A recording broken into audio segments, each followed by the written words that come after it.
Hello student, आपका स्वागत है अल्फा इंस्टीट्यूट में। हम लोग आज कौन सा नया चैप्टर स्टार्ट करेंगे। कौन सा चैप्टर का नाम है वलसा गति का आणविक आधार। ठीक है, इसको बोलते हैं मॉलिक्यूलर बेसिस ऑफ इनहेरिटेंस। इसमें जितने भी इंपॉर्टेंट होंगे क्वेश्चन, जितने important question, okay, important question, ठीक है, जितने भी इंपॉर्टेंट क्वेश्चन इसके होंगे, चाहे वो बहुविकल्पी का हो, क्या हो, चाहे वह बहुविकल्पी का हो या अतिलघुत्तरी प्रश्न हो,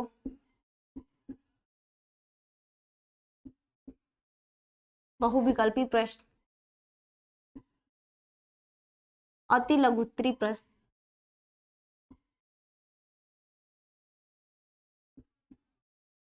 लघुत्तरी प्रश्न,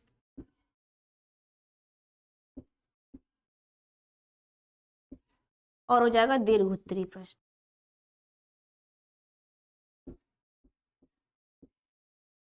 ठीक है, तो ये क्या करने वाले हम लोग सभी इसको, इस क्लास में हम लोग सब इसका क्या करेंगे, डिस्कस करेंगे इस चैप्टर का जितने इसके इंपॉर्टेंट क्वेश्चन है, चाहे बहुविकल्पी हो चाहे कोई भी हो। ठीक है, ए टू जेड इसमें जो डायग्राम भी आएंगे उसको भी हम लोग क्या करेंगे, देखेंगे। ठीक है, क्वेश्चन में जितने डायग्राम इंपॉर्टेंट होंगे वो भी देखेंगे,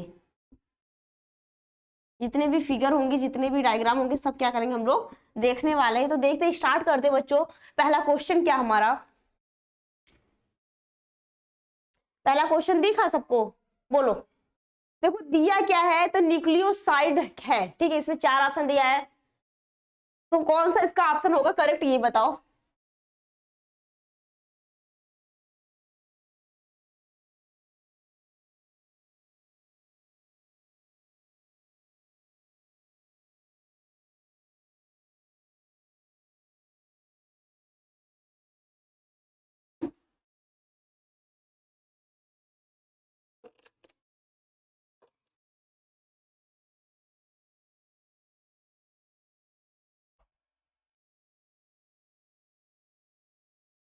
ठीक है, इसका 4 ऑप्शन दिया है। पहला ऑप्शन दिया है नाइट्रोजनी क्षार प्लस शर्करा, बी वाला ऑप्शन दिया है नाइट्रोजनी क्षार प्लस शर्करा प्लस फास्फेट दिया है, सी वाला ऑप्शन दिया है शर्करा प्लस फास्फेट, और डी ऑप्शन दिया है नाइट्रोजनी क्षारक प्लस फास्फेट। ठीक है, इसका तो इसका करेक्ट आंसर क्या हो जाएगा, ऑप्शन नंबर ए। क्या हो जाएगा इसका करेक्ट आंसर, नाइट्रोजनी क्षार प्लस शर्करा।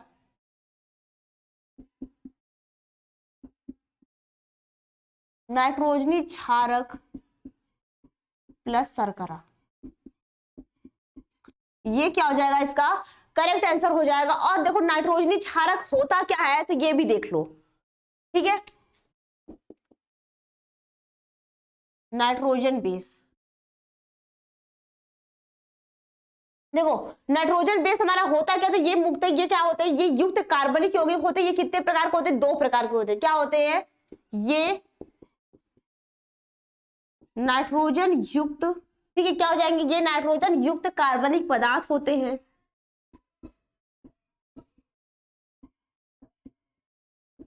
कार्बनिक पदार्थ होते हैं,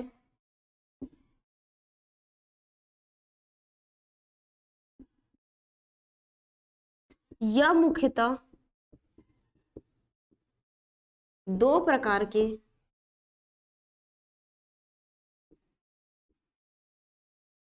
होते हैं। ठीक है, क्या होते हैं, ये नाइट्रोजन युक्त कार्बनिक पदार्थ होते हैं, मुख्यतः क्या होते हैं, 2 प्रकार के होते हैं। ये क्लियर है यहाँ पे।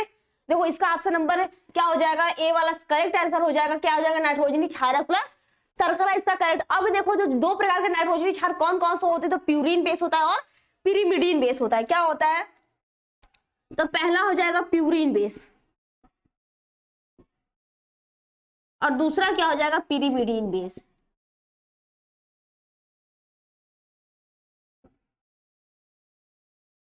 ठीक है, क्या हो जाएगा, प्यूरिन बेस, और दूसरा क्या हो जाएगा, पिरिमिडीन बेस। ठीक है, अब देखो प्यूरिन बेस क्या होता है, तो एडेनिन और ग्वानिन। क्या होता है, प्यूरिन बेस एडेनिन और ग्वानिन होता है। इसको ए से डिनोट करते हैं, और दूसरा क्या होता है, ग्वानिन, इसको क्या करते हैं, जी से डिनोट करते हैं। ओके, अब देखो तो हमारा पिरिमिडीन आता होगा, तो थाइमिन, साइटोसिन और यूरोसिल होता है। थाइमिन इसको टी से डिनोट करते हैं, और आता है तुम्हारा साइटोसिन, इसको सी से डिनोट करते हैं, और क्या आता है, यूरोसिल। इसको यू से डिनोट करते हैं, ठीक है। यहाँ पे क्लियर, इसको क्या करते हैं, यू से डिनोट करते हैं। यहां तक पॉइंट क्लियर है। अब देख लो, देखो शर्करा भी दिया, शर्करा क्या होता है ये भी देख लो पॉइंट, ठीक है। शर्करा क्या होता है, तो शर्करा भी क्या होता है, 2 होता है।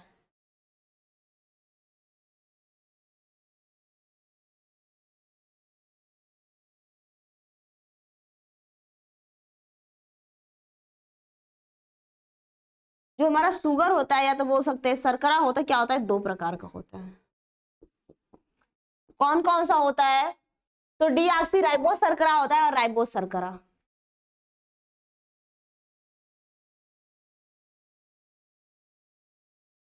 और क्या होता है, राइबोस शर्करा।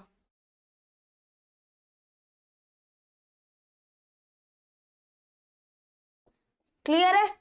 यहाँ पे तो नाइट्रोजन बेस कितने होते हैं, 2 प्रकार के होते हैं। कौन कौन से होते थे, नाइट्रोजन युक्त कार्बनिक पदार्थ होते हैं, कितने प्रकार के होते हैं, 2 प्रकार के। कौन कौन से होते हैं, प्यूरिन बेस होता है और पिरीमिडीन होता है। प्यूरिन क्या क्या होता है, तो एडेनिन होता है, ग्वानिन होता है। और पिरीमिडीन जो बेस होता है तो क्या होता है, थायमिन, साइटोसिन और यूरोसिल होता है।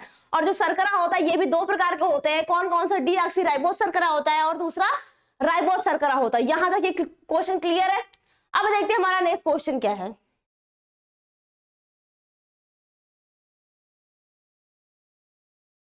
सबको दिखा अगला क्वेश्चन, देखो दिया क्या है, तो डीएनए आरएनए में समानता बताइए, ठीक है। क्वेश्चन यही दिया है, डीएनए आरएनए में समानता बताइए। 4 ऑप्शन दे रखा है, इसका सब लोग बताओ ऑप्शन नंबर लिखो, कौन सा इसका ऑप्शन नंबर सही है, ठीक है। ए सही है, बी सही है, सी सही है, डी या फिर इसका जो भी सही है वो इसका आंसर लिखो, ठीक है।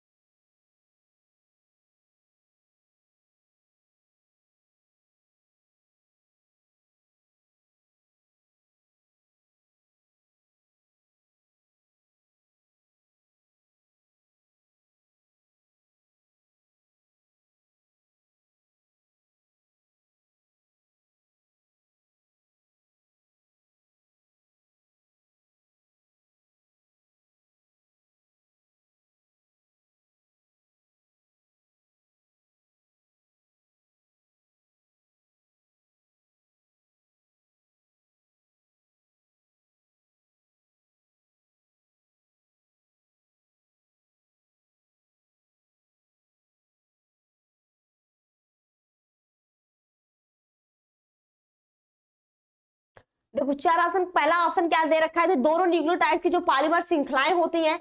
बी वाला ऑप्शन दिया है, दोनों में एक समान क्या होते हैं, शर्करा पाई जाती है। और सी ऑप्शन क्या है, दोनों में से जो एक समान पिरामिडीन होता है श्रृंखलाएं रूप में होते हैं। और डी वाला ऑप्शन क्या दिया है, दोनों एकल पॉलीन्यूक्लियोटाइड श्रृंखलाओं के रूप में होते हैं। तो इसका कौन सा आंसर नंबर सही हो जाता है, इसका ऑप्शन नंबर ए क्या हो जाएगा, करेक्ट आंसर, ठीक है।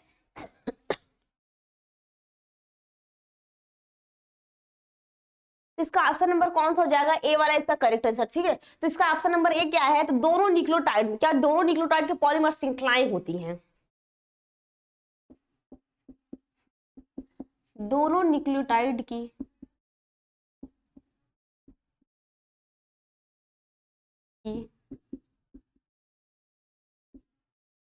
पॉलीमर श्रृंखलाएं हैं।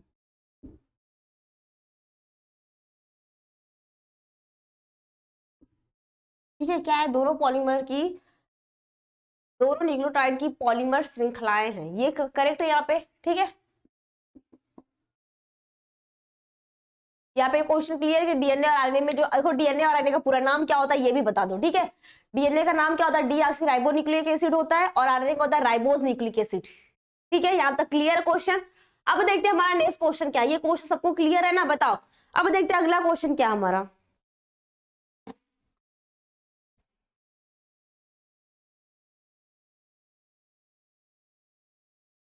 अगला क्वेश्चन दिखा, देखो दिया क्या है, निम्न में से कौन सा आरएनए का कार्य है, ठीक है। क्वेश्चन यही है कि निम्न में से, उसमें 4 ऑप्शन दे रखा है, पूछा यही कि निम्न में से आरएनए का कार्य कौन है। उसमें 4 ऑप्शन दिया, पहला ऑप्शन है कि यह क्या होता है, डीएनए से पॉलीपेप्टाइड का संश्लेषण कर रहे राइबोसोम का तक क्या करता है, आनुवांशिक सूचना का क्या वाहक होता है।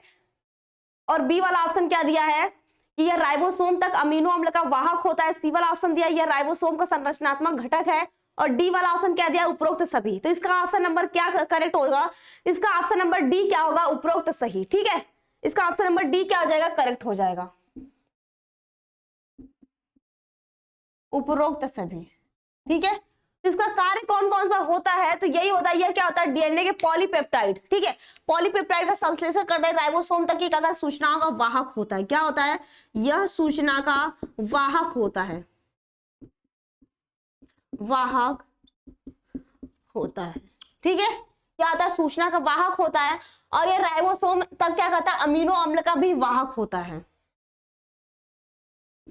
यह राइबोसोम तक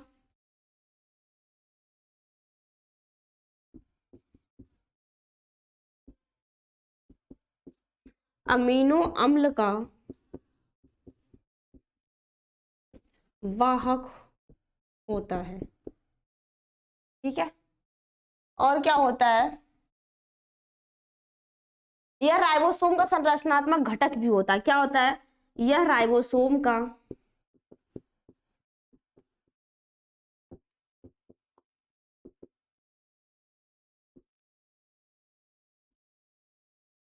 संरचनात्मक घटक होता है।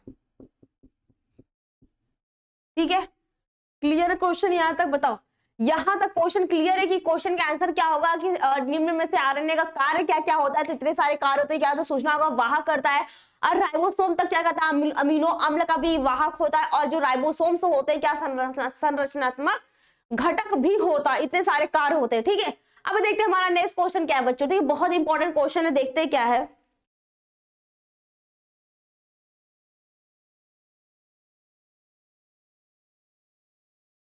ठीक है, तो इसका आंसर क्या, क्वेश्चन क्या दिया है, फ्रेडरिक ग्रिफिथ ने क्या खोज की थी। इसमें 4 ऑप्शन दिया है, स्थान परिवर्तन की, रूपांतरण की, या फिर पराक्रमण की, या फिर लिप्यांतरण की। इसका जो ग्रिफिथ थे, इन्होंने किसकी, जो ग्रिफिथ थे, फ्रेडरिक ग्रिफिथ वैज्ञानिक का नाम है, इन्होंने किसकी खोज की थी, इसका ऑप्शन नंबर बी क्या हो जाएगा, इसका करेक्ट आंसर हो जाएगा। ठीक है, तो इन्होंने किसकी खोज की थी, रूपांतरण की थी।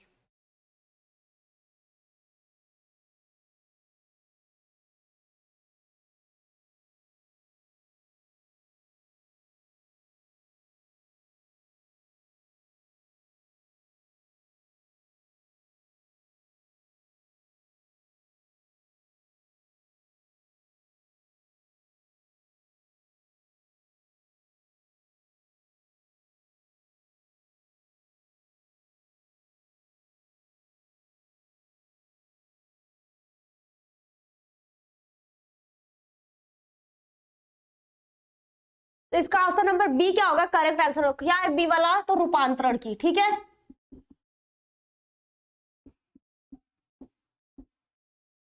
अब देखते हैं हमारा नेक्स्ट क्वेश्चन क्या है, अगला क्वेश्चन देखते क्या है। देखा अगला क्वेश्चन, देखो दिया क्या है, तो गुणसूत्रों का निर्माण होता है किससे, निर्माण, इसमें 4 ऑप्शन दिया है, क्रोमैटिन से, हेट्रोक्रोमैटिन, या फिर दिया दोनों ए और बी, ऑप्शन दोनों होगा, या तो दिया इनमें से कोई नहीं। तो इसका ऑप्शन नंबर क्या हो जाएगा, सब लोग बताओ इसका कमेंट करके, इसका आंसर कौन सा, सिर्फ ऑप्शन देना। ठीक है, कि ये वाला सही है, बी सही है, ऐसा नहीं कि चारों दे दो सब लोग ना, कि कोई तो सही हो जाएगा। इसका कौन सा ऑप्शन नंबर सी होगा, तो इसका सब लोग अपना मिला लो। ठीक है, इसका ऑप्शन नंबर कौन सा सही है, सी वाला। ठीक है, ए और बी दोनों, ए और बी। ठीक है, तो ए क्या दिया है, यूक्रोमैटिन से। ठीक है, ए वाला दिया है कि जो गुणसूत्र होते हैं यूक्रोमैटिन एवं वह हेट्रोक्रोमैटिन दोनों से मिलकर बने होते हैं। क्या होते हैं, गुणसूत्र यूक्रोमैटिन व हेट्रोक्रोमैटिन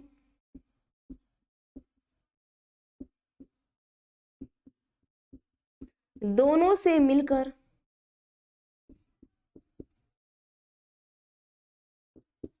बने होते हैं।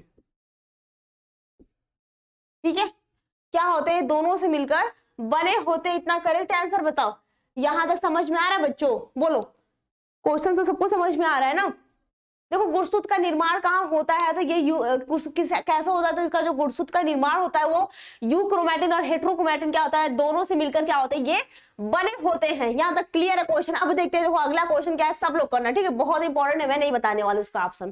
ठीक है, उसका करेक्ट ऑप्शन मैं नहीं बताने वाली, तुम लोग बताओ। देखो दिया क्या है, संदेश वाहक जो आरएनए का निर्माण होता है, किससे निर्माण होता है, इसका केंद्रक में होता है, या फिर राइबोसोम्स में होता है, गाल्जी काय में होता है, या फिर एंडोप्लाज्मिक रेटिकुलम में होता है। तो बताओ संदेशवाहक आरएनए किसे कहते हैं? तो एमआरएनए को। किसको कहते हैं? मैं क्वेश्चन में क्लियर कर देती हूँ। जो एमआरएनए होता है इसको क्या बोलते हैं? संदेशवाहक आरएनए, या तो इसको बोलते हैं मैसेंजर आरएनए। क्या बोलते हैं? मैसेंजर आरएनए भी बोलते हैं, ठीक है। और आरएनए का पूरा नाम क्या है ये भी पता है, तो बताओ इसका जो निर्माण होता है कहाँ पे होता है, ठीक है। सब लोग अपना मिला लो, ठीक है, सब लोग मिला लो। इसका ऑप्शन नंबर ए क्या हो जाएगा? करेक्ट आंसर, ठीक है। क्या होता है? केंद्रक में। क्लियर है? कहाँ होता है इसका निर्माण? तो केंद्रक में। सब लोग अपना मिला लो। अब देखते हैं अगला क्वेश्चन क्या हमारा। ये बताओ, हरगोविंद खुराना जाने जाते हैं किससे जाने जाते हैं? प्रोटीन संश्लेषण के लिए, या तो आरएनए की खोज के लिए, डीएनए की खोज के लिए, डी वाला ऑप्शन कहता है डीएनए लाइगेज एंजाइम की खोज के लिए। तो बताओ इसका जो हरगोविंद खुराना थे किसके लिए जाने जाते? इसका ऑप्शन नंबर कौन सा इसका करेक्ट हो जाएगा? बताओ सब लोग।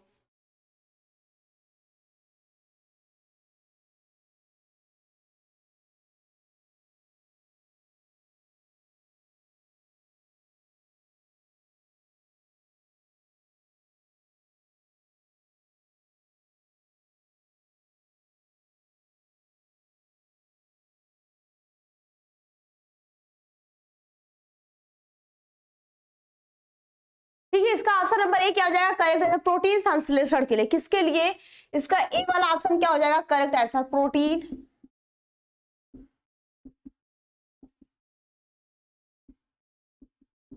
संश्लेषण के लिए, ठीक है। ये क्या हो जाएगा? इसका करेक्ट आंसर हो जाएगा किसके लिए? तो प्रोटीन संश्लेषण के लिए किस कौन जाने जाते हैं? हरगोविंद खुराना जाने जाते हैं। ओके, अब बताओ सबका करेक्ट है? सब लोग मिला लो अपना, ठीक है। मैं नहीं मिला रही सबका, मैं अब यहाँ पर करेक्ट आंसर लिख रही हूँ, सब लोग अपना मिला लिया करो कि हाँ कौन सा सही है, ठीक है। अब देखते हैं अगला क्वेश्चन क्या बच्चों। नेक्स्ट क्वेश्चन देखते हैं, बहुत सारे क्वेश्चन करने हैं। सबको दिखा?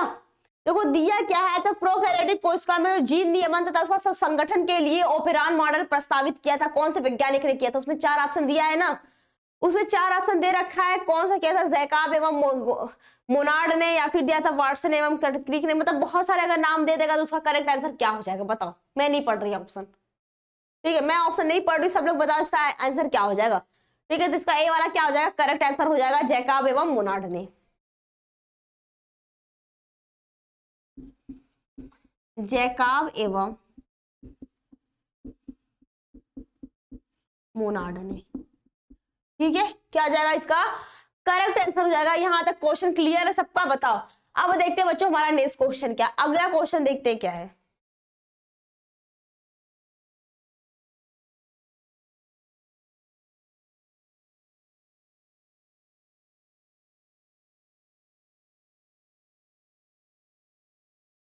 ठीक है, क्वेश्चन देखो। देखो क्वेश्चन दिया क्या है, तो डीएनए के केंद्र में मिलने वाले जो अम्लीय पदार्थ को सर्वप्रथम, जो अम्लीय पदार्थ के रूप में सर्वप्रथम किस वैज्ञानिक ने किसने पहचाना था? इसका आंसर हो जाएगा, ठीक है। इसका आंसर क्या जाएगा? जो डीएनए के केंद्रक में, ठीक है, जो उसके न्यूक्लियस में जो मिलने वाला जो एसिडिक पदार्थ है, जो अम्लीय पदार्थ था के रूप में जो सर्वप्रथम किसने पहचाना था? तो इसका आंसर क्या हो जाएगा?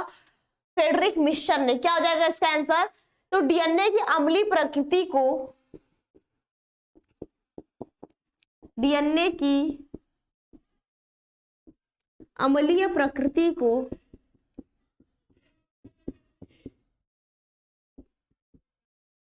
सर्वप्रथम फ्रेडरिक मिशर ने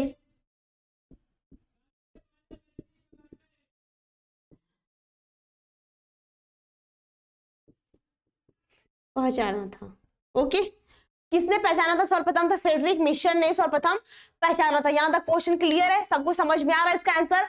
तो डीएनए के केंद्र में जो मिलने वाला अम्लीय पदार्थ था सर्वप्रथम किस वैज्ञानिक ने पहचाना था? फ्रेडरिक मिशर ने। क्या हो जाएगा इसका आंसर? तो फ्रेडरिक मिशर हो जाएगा, ठीक है। क्लियर है बच्चों? बताओ। अब देखिए अगला क्वेश्चन क्या है, बहुत सारे क्वेश्चन करने ना। देखते हैं हमारा नेक्स्ट क्वेश्चन क्या है। सबको दिखा क्वेश्चन अगला? देखो दिया क्या है, तो न्यूक्लियोटाइड्स में पाए जाने वाली 2 शर्कराओं का सूत्र लिखिए, ठीक है। उसका नाम लिखिए या उसका सूत्र लिखिए। तो इसका नाम क्या हो जाएगा? हाँ, जो 2 न्यूक्लियोटाइड की जो पाने वाली शर्करा हो जाएगी, क्या हो जाएगी?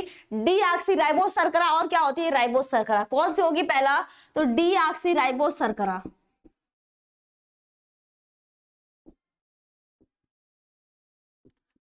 डीऑक्सीराइबोस शर्करा, ठीक है। और इसका सूत्र क्या होता है? तो हो जाएगा 6 5। क्या हो जाएगा इसका सूत्र होता है डीऑक्सीराइबोस 6,5-OH10 हो जाएगा, क्या हो जाएगा 6,5-H10O4। और दूसरा क्या होता है राइबोस शर्करा,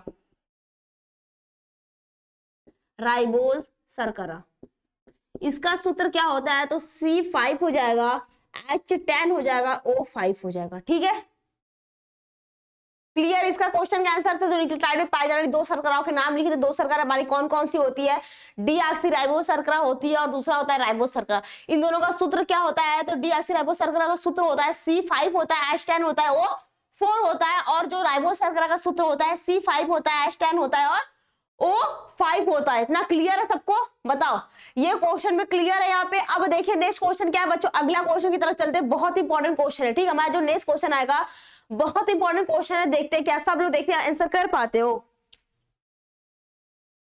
दिखा, बताओ, देखो दिया क्या है तो कोशिका में जो डीएनए तथा आरएनए की उपस्थिति का स्थान बताइए, ऊपर प्रेजेंट कहाँ पे होते हैं, जो हमारा डीएनए आरएनए की जो उपस्थिति होती है उसका क्या स्थान बताइए। ठीक है, तो बताओ कहाँ कहाँ पे प्रेजेंट होते हैं, एक दो तो नाम तो बता ही सकते हो ना कहाँ कहाँ पे प्रेजेंट होते हैं।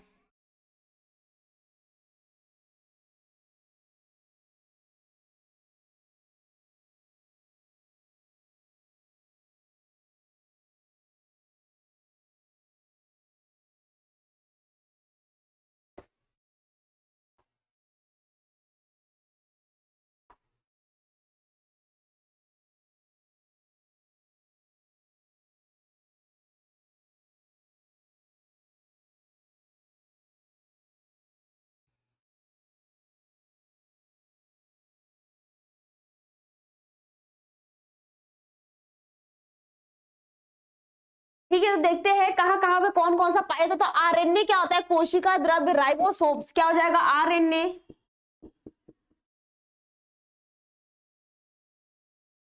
कोशिका द्रव्य। ठीक है, क्या हो जाएगा कोशिका द्रव्य राइबोसोम केंद्रक आदि में उपस्थित होता है। ठीक है, कोशिका द्रव्य हो जाएगा, राइबोसोम हो जाएगा, केंद्रक होता है, आदि में क्या होता है ये सब उपस्थित होता है। कौन उपस्थित रहता है, तुम्हारा आरएनए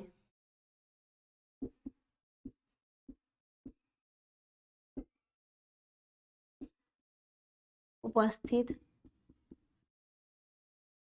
होता है। ठीक है, अब देखते हैं हमारा जो डीएनए होता है, जबकि जो डीएनए होता है मुख्यतः केंद्रक में पाया जाता है, क्या होता है जबकि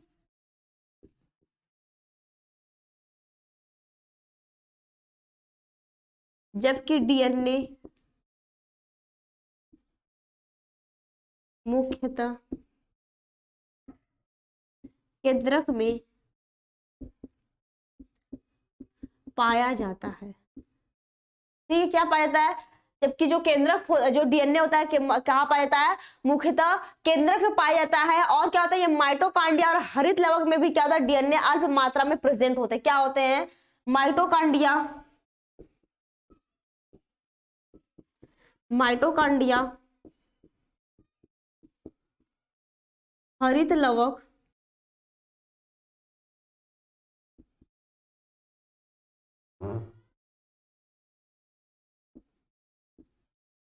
माइटोकांड्रिया हो जाएगा, हरित लवक हो जाएगा। ठीक है, इसमें भी क्या होते हैं, में भी क्या होता है डीएनए अल्प मात्रा में भी प्रेजेंट होते हैं,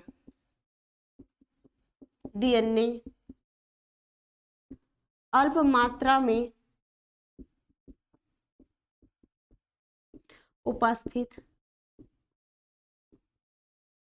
होते हैं। ठीक है, इतना क्लियर, इतना समझ में आया कि देखो जो हमारा डीएनए होता है तो बोल सकते हैं आरएनए के जो उपस्थिति स्थान होता है, तो जो हमारा आरएनए होता है कहाँ कहाँ पे प्रेजेंट होते हैं, कोशिका द्रव्य में प्रेजेंट होता है, राइबोसोम में होते हैं और केंद्रक में क्या होते हैं आदि में ये क्या होता है उपस्थित होता है, प्रेजेंट होता है। और जो हमारा जबकि डीएनए होता है ये क्या होता है मुख्यतः केंद्रक में पाया जाता है, जबकि जो माइटोकांड्रिया होती है और हरित लवक में भी क्या होता है ये अल्प मात्रा में पाया जाता है। ठीक है बच्चों, यहाँ तक क्वेश्चन क्लियर है। अब देखते हैं हमारा नेक्स्ट क्वेश्चन क्या है। ठीक है, अगला क्वेश्चन देखते हैं क्या है।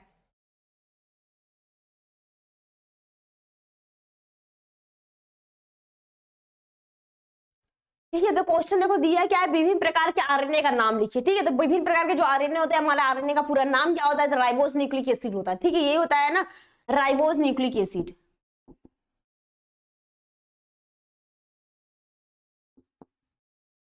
Nucleic acid. ठीक है, ये क्या होता है, आरएनए का नाम होता है। अब ये पूछा है कि ये कितने प्रकार के होते हैं। ठीक है, इसका जो ये था, ये कितने प्रकार के होते हैं, ये 3 प्रकार के होते हैं। कौन कौन से होते हैं, तो एमआरएनए होता है, क्या होता है, एमआरएनए, टीआरएनए, और कौन सा होता है, आरआरएनए। ठीक है, क्या होता है, ये जो आरएनए होता है ये क्या होता है, 3 प्रकार के मुख्यतः होते हैं। इसका नाम क्या होता है ये भी देख लें। इसका देखो हिंदी में ये तो हो गया टीआरएनए, आरआरएनए, और क्या आरआरएनए, ठीक है, और एमआरएनए। और इसको किस नाम से जानते हैं ये भी देख लेते हैं।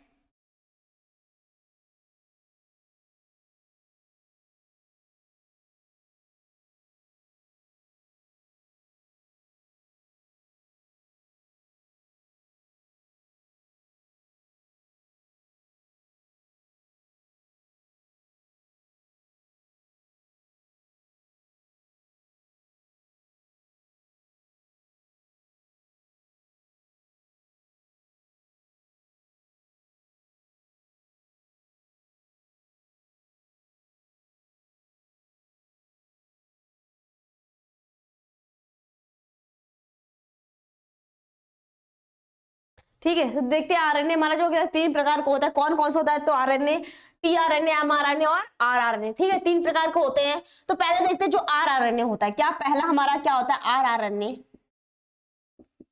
इसको और किस नाम से जानते हैं, तो राइबोसोमल आरएनए। क्या हो जाएगा, राइबोसोमल आरएनए। ठीक है, क्या हो जाएगा, राइबोसोमल आरएनए। और ये क्या होता है, ये मुख्यतः जो राइबोसोम का निर्माण करता है, क्या करता है, इसका कार्य भी एक एक वर्ड में देख लो। ये होता है, यह मुख्यतः राइबोसोम का निर्माण करता है। ठीक है, क्या करता है, यह मुख्यतः राइबोसोम का में भाग लेता है, या तो बोल सकते हैं राइबोसोम का यह निर्माण में भाग लेता है। ठीक है, अब दूसरा देखते हैं क्या आ जाएगा। दूसरा हमारा होता है स्थानांतरण आरएनए। इसको बोलते हैं टीआरएनए, या तो बोलते हैं ट्रांसफर आरएनए। क्या हो जाएगा, टीआरएनए, या तो इसको बोलते हैं ट्रांसफर आरएनए। ठीक है, या तो स्थानांतरण आरएनए।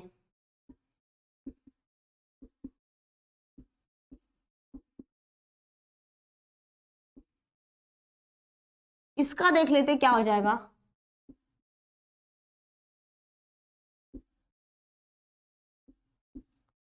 ठीक है, इसका देख लेते कार्य क्या होता है, जो टीआरएनए होता है, तो यह प्रोटीन संश्लेषण की क्या करते हैं, अनुलेखन प्रक्रिया में सहयोग लेता है। क्या करता है, यह प्रोटीन संश्लेषण की, ठीक है, क्या हो जाएगा, यह प्रोटीन संश्लेषण की अनुलेखन प्रक्रिया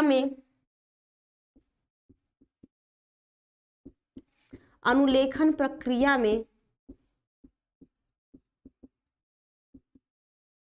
सहायता करता है। ओके, क्लियर है, क्या करता है, यह प्रोटीन संश्लेषण की अनुलेखन प्रक्रिया में क्या करता है, सहयोग प्रदान करता है, या तो सहायता करता है। अब लास्ट देखते हैं कौन सा हो जाएगा, तो एमआरएनए। इसको बोलते हैं हम लोग मैसेंजर आरएनए। क्या बोलते हैं, एमआरएनए, या तो बोलते हैं मैसेंजर आरएनए। ठीक है, क्या बोलते हैं, एमआरएनए या तो मैसेंजर आरएनए, या तो इसको बोलते हैं हम लोग संदेश वाहक आरएनए। क्या बोलते हैं, संदेश वाहक आरएनए। ठीक है, इतने नाम से क्या करते हैं, इसको हम लोग जानते हैं। ये होता क्या था, ये प्रोटीन संश्लेषण के अनुलेखन प्रक्रिया में भी भाग लेता है। ठीक है, यह, ठीक है, क्या करता है, यह संदेश वाहक, तो प्रोटीन संश्लेषण के अनुलेखन प्रक्रिया में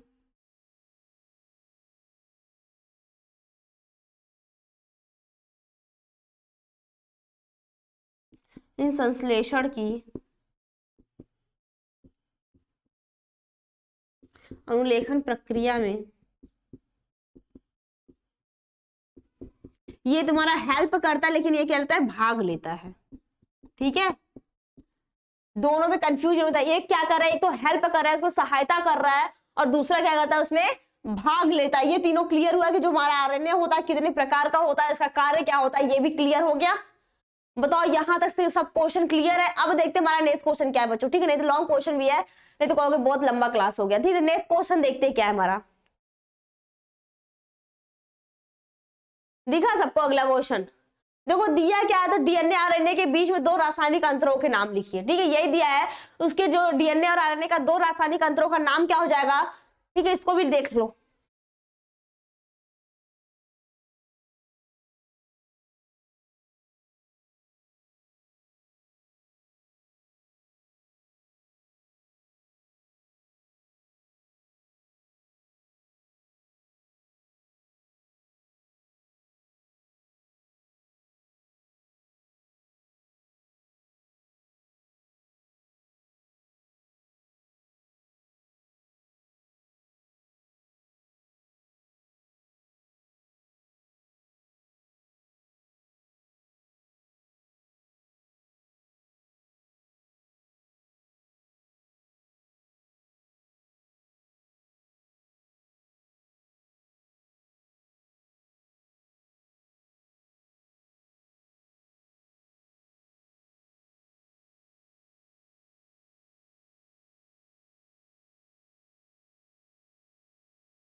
ठीक है, तो इसका देखते इसका आंसर हो जाएगा। तब देखो होता क्या, जो डीएनए आरएनए में दो रासायनिक अंतरों का उल्लेख कीजिए, क्वेश्चन यही है, इसका आंसर क्या हो जाएगा। देखो डीएनए में डीऑक्सीराइबोस शर्करा होती है और क्या होता है इसमें थायमीन पाया जाता है। ठीक है, क्या पाया, थायमीन, जबकि जो आरएनए होता है इसमें राइबोस शर्करा उपस्थित होती है। तो इसको लिख लो, हो क्या जाएगा डीएनए में। ठीक है, क्या हो जाएगा इसमें, तो डीएनए में डीऑक्सीराइबोस शर्करा उपस्थित होती है। डीएनए में डीऑक्सी राइबोस शर्करा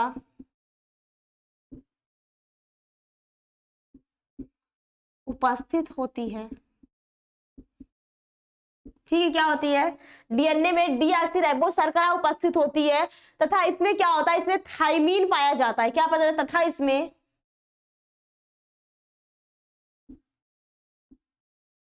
इसमें थाइमीन पाया जाता है।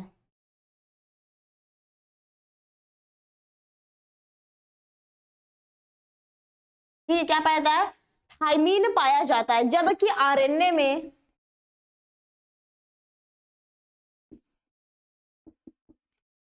में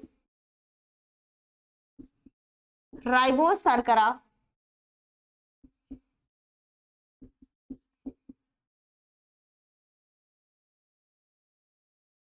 उपस्थित होता है और इसमें यूरोसिल पाया जाता है। क्या पता, और इसमें, ठीक है, और इसमें क्या पाया जाता है, इसमें थाइमीन के स्थान पे यूरोसिल पाया जाता है। ठीक है,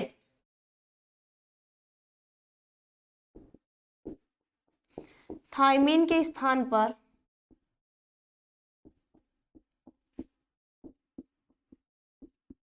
यूरोसिल पाया जाता है। ठीक है, क्लियर है यहाँ पे, बताओ यहां भी ये क्वेश्चन क्लियर है। बोल क्या रहा है कि डीएनए आरएनए में दो रासायनिक अंतरों को उल्लेख कीजिए, तो इसका आंसर क्या हो जाएगा, जो डीएनए होता है उसमें डीऑक्सीराइबोस शर्करा प्रेजेंट होती है और उसमें क्या होता है, थाइमीन प्रेजेंट होता है। लेकिन जो आरएनए होता है उसमें क्या होता है, राइबोस शर्करा प्रेजेंट होता है और थाइमीन की जगह पर उसमें यूरोसिल प्रेजेंट होता है। ठीक है, ये क्लियर है क्वेश्चन यहाँ पे। अब देखते हैं बच्चों अगला क्वेश्चन क्या है, यहाँ पे सबका क्लियर है ना क्वेश्चन, बताओ। ठीक है, अब देखते हैं हमारा नेक्स्ट क्वेश्चन क्या है।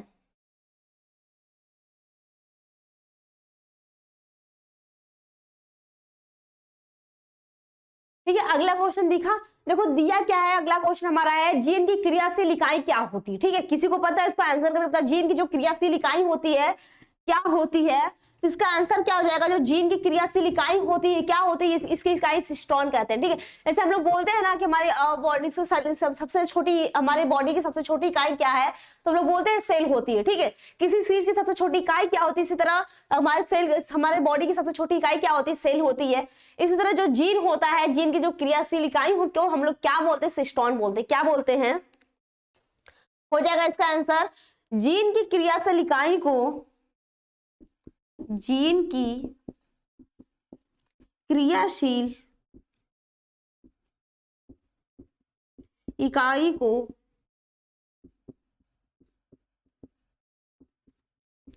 सिस्ट्रॉन कहते हैं। ठीक है, क्या कहते हैं इसको? सिस्ट्रॉन कहते हैं। क्लियर है यहाँ पे क्वेश्चन क्लियर है। अब देखें हमारा नेक्स्ट क्वेश्चन क्या है। अगला क्वेश्चन देखते हैं बच्चों क्या है इसका, सबको समझ में आना। तो यूजीन की क्रियाशील इकाई क्या कहते हैं इसको? सिस्टोन कहते हैं।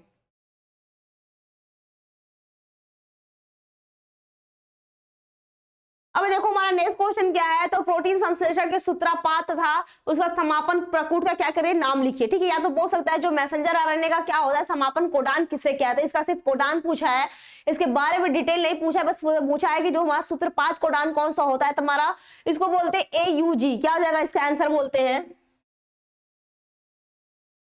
इसका आंसर क्या हो जाएगा? AUG। ठीक है, ये क्या होता है? सूत्रपात कोडान। क्या हो जाएगा? ये जो AUG होता है इसको बोलते हैं हम लोग सूत्रपात या तो समारंभन कोडान, समारंभन। ठीक है, क्या बोलते हैं इसको? AUG को सूत्रपात बोलते हैं या तो बोलते हैं समारंभन प्रकूट। एवं जो UAA होता है, क्या होता है? एवं AUE। ठीक है, क्या होता है UAA। ठीक है, क्या हो जाएगा? AUA, UAA। ठीक है, अरे सॉरी बच्चों, UAA। ठीक है, इसका मतलब होता है यूरोसिल होता है, एडेनिन होता है। इसका मतलब थोड़ी ना कि बस क्या हम लोग ABCD का अल्फाबेट लिया यहाँ पे डाल दिया, ऐसा मतलब नहीं होता। ये क्या होते हैं, इसका मतलब क्या होता है? तो एडेनिन होता है। क्या होता है यहाँ पे एक बार देख लो, ए से मतलब होता है क्या? एडेनिन होता है। क्या होता है? एडेनिन होता है। यू का होता है यूरोसिल, जी का होता है गुआनिन, सी का होता है साइटोसिन। ठीक है, टी का होता है थायमिन।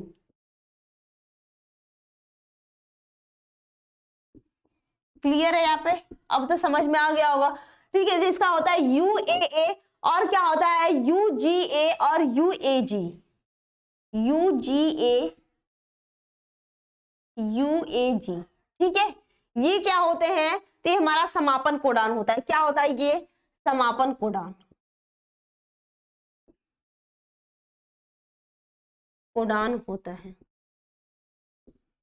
ठीक है, अब क्लियर है कि हमारा समापन कोडान कौन सा होता है, या तो बोलते हैं समारंभन कोडान क्या होता है। ये एग्जाम बहुत बार आता है। ठीक है, क्योंकि हम लोग कंफ्यूज आते हैं बोल इसमें, क्योंकि ये क्या होता है पूरे एक फ्लो चार्ट होता है। ठीक है, हम लोग तो क्वेश्चन सॉल्व कर रहे हैं ना, लेकिन ये क्या होता है अगर हम लोग पढ़ते हैं इसमें पूरे पूरे 64 होते हैं, कितने 64 होते हैं कोडान, जिसमें से क्या होता है, जिसमें से इतना ही इंपॉर्टेंट होता है। ठीक है, पढ़ने तो होते हैं पूरे 64 कोडान, लेकिन इंपॉर्टेंट कितने होते हैं? सिर्फ यही तुम्हारे 4 होते हैं।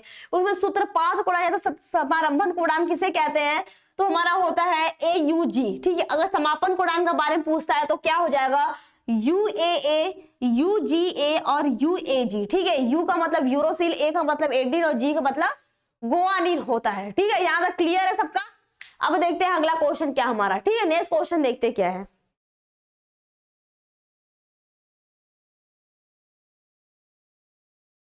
सबको दिख रहा है क्वेश्चन? देखो दिया क्या है, तो प्यूरिन एवं पिरिमिडिन क्षारकों में अंतर लिखिए। इसका प्यूरिन और पिरिमिडिन क्षारकों में अंतर क्या हो जाएगा बताओ सब लोग, किसी को पता है? कोई एक अंतर क्या? कुछ मतलब ऐसा नहीं कि बोल मैं डिटेल में पूछ रही हूँ, ऐसा नहीं।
इसका आंसर क्या आ जाएगा, प्यूरिन और पिरिमिडीन। ठीक है, पिरिमिडीन और प्यूरिन में क्षारकों में अंतर, तो एक साइड लिखते हैं प्यूरिन, क्या लिखते हैं एक साइड प्यूरिन,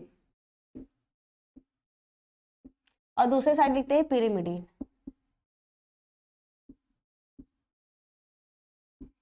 ठीक है, इसका आंसर क्या हो जाएगा, जो प्यूरिन होता है इसमें क्या होता है, इसमें कार्बन तथा नाइट्रोजन के बने क्या होते हैं, 2 अणु प्रेजेंट होते हैं। क्या होते हैं इसमें,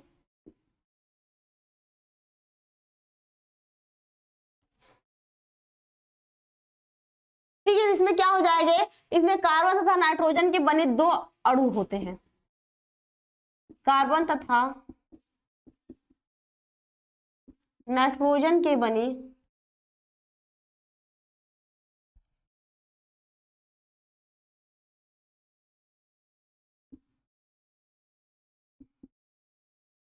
नाइट्रोजन के बने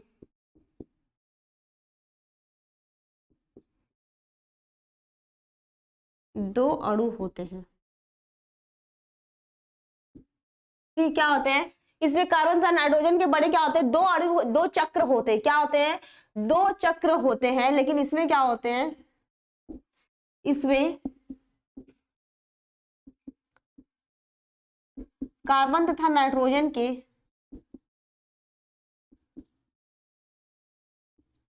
बने एक चक्र होते हैं।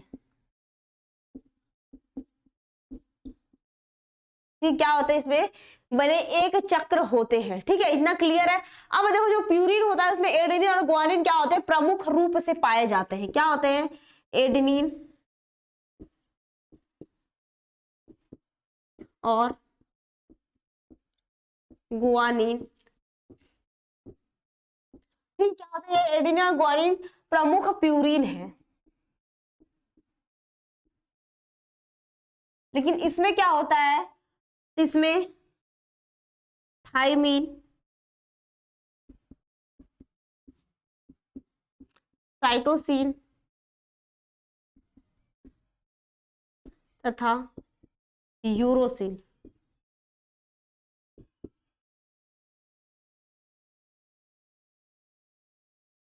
प्रमुख पिरिमिडीन होते हैं।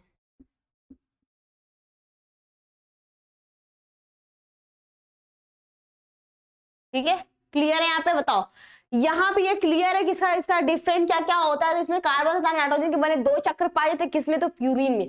और जो पिरिमिडीन होता है इसमें कार्बन नाइट्रोजन के बने क्या होते हैं, एक चक्र पाया जाता है। ठीक है, एक में 2 चक्र होते हैं, एक में एक चक्र पाया जाता है। और इसमें क्या होता है, जो प्यूरिन होता है इसमें एडिन और गोवानिन के क्या होते हैं, प्रमुख प्यूरिन होते हैं। लेकिन जो पिरिमिडीन होता है उसमें क्या होता है, एक बढ़ जाता है, थायमीन, साइटोसिन और यूरोसिन हो जाता है। ठीक है, क्लियर है यहाँ पे, क्वेश्चन बताओ, ये क्वेश्चन क्लियर है। अब देखते हैं हमारा नेक्स्ट क्वेश्चन क्या है। ठीक है, अगला क्वेश्चन देखते क्या है।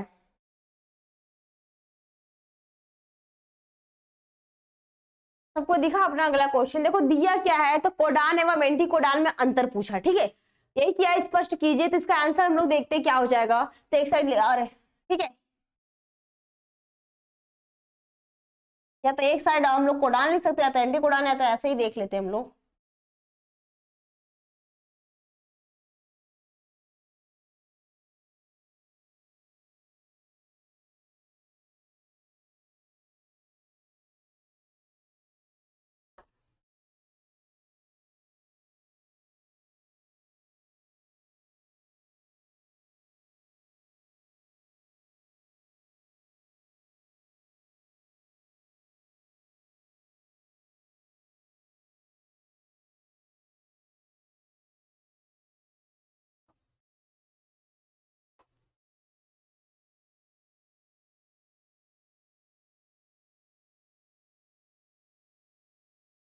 ठीक है, तो इसका आंसर देखते क्या हो जाएगा, कोडान एवं एंटी कोडान में अंतर स्पष्ट कीजिए। तो लिखते हैं, क्या लिखेंगे हम लोग, जेनेटिक कोड। क्या लिखेंगे हम लोग,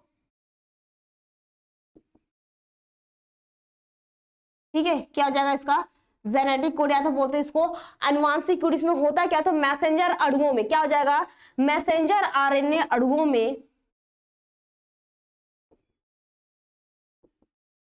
आरएनए अणुओं में, ठीक है, क्या हो जाएगा, मैसेंजर आरएनए अणुओं में स्थित नाइट्रोजनी क्षारकों का यह क्रम, स्थित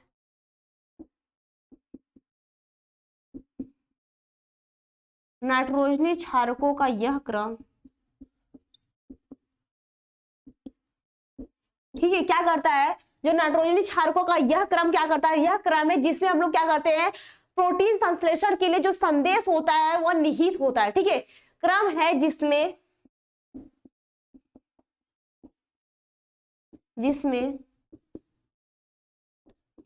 प्रोटीन संश्लेषण के लिए,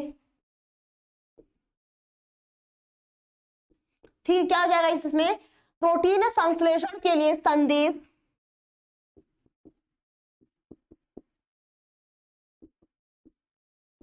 संदेश निहित होता है। ठीक है, क्या होता है, निहित होता है। और एक क्या होता है, एक अमीनो अम्लों के लिए भी संदेश देने वाला, एक अमीनो अम्लों के लिए संदेश देने वाला, ठीक है, क्या हो जाएगा, एक अमीनो अम्लों के लिए भी संदेश देने वाला क्या होता है, देने वाला 3 न्यूक्लियोटाइड का क्या होता है, समूह भी प्रकूट या फिर बोल सकते हैं कोडान कहलाता है। ठीक है, संदेश देने वाले के लिए, ठीक है, क्या हो जाएगा इसका,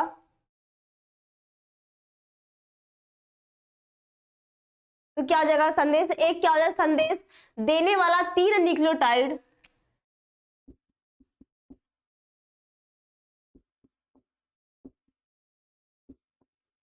न्यूक्लियोटाइड निहित होता है। ठीक, क्या होता है इसमें, प्रेजेंट होता है, या तो बोलते हैं जो न्यूक्लियोटाइड का समूह या तो कोडान कहलाता है।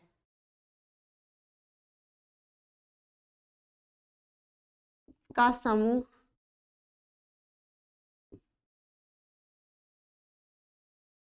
कोडान, तो ये क्या कहलाता है, समूह प्रकूट या तो कोडान कहलाता है। ठीक है, समूह कोडान या फिर बोल सकते हैं प्रकूट कहलाता है। ठीक है, ये क्लियर है। अब देखते हैं, देखो अब देखते हैं क्या हो जाएगा, एंटी कोडान। ठीक है, 2 पूछा है, एक तो पूछा है कोडान क्या होता है, ठीक है, पूछा है कोडान, अब पूछा है एंटी कोडान।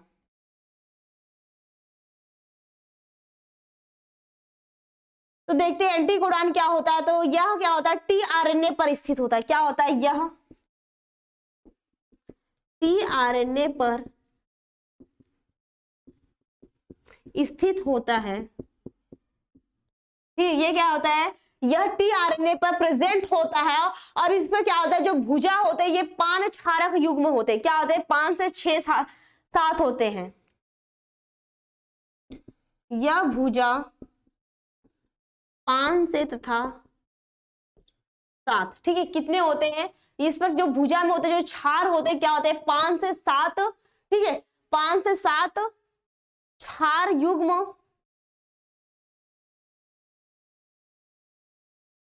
जो ये 5 होते हैं, ये क्या होते हैं, क्षार युग्म होते हैं।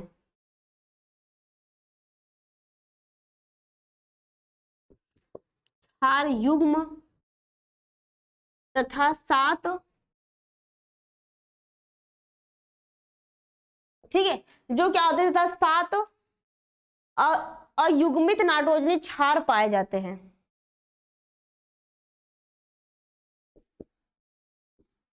अयुग्मित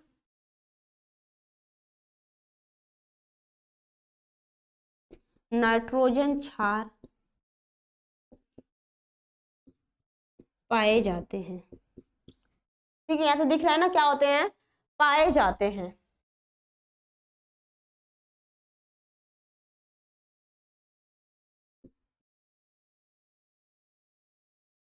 ठीक है, क्या होते हैं, पाए जाते हैं। और यह जो भुजा होता है, ठीक है, जो नाइट्रोजन क्षार पाए जाते हैं, और जो यह भुजा होता है क्या कहलाता है, यह एमआरएनए पर क्या होते हैं, स्थित कूटों से क्या होते हैं, ये जुड़ती है। किससे जुड़ती है,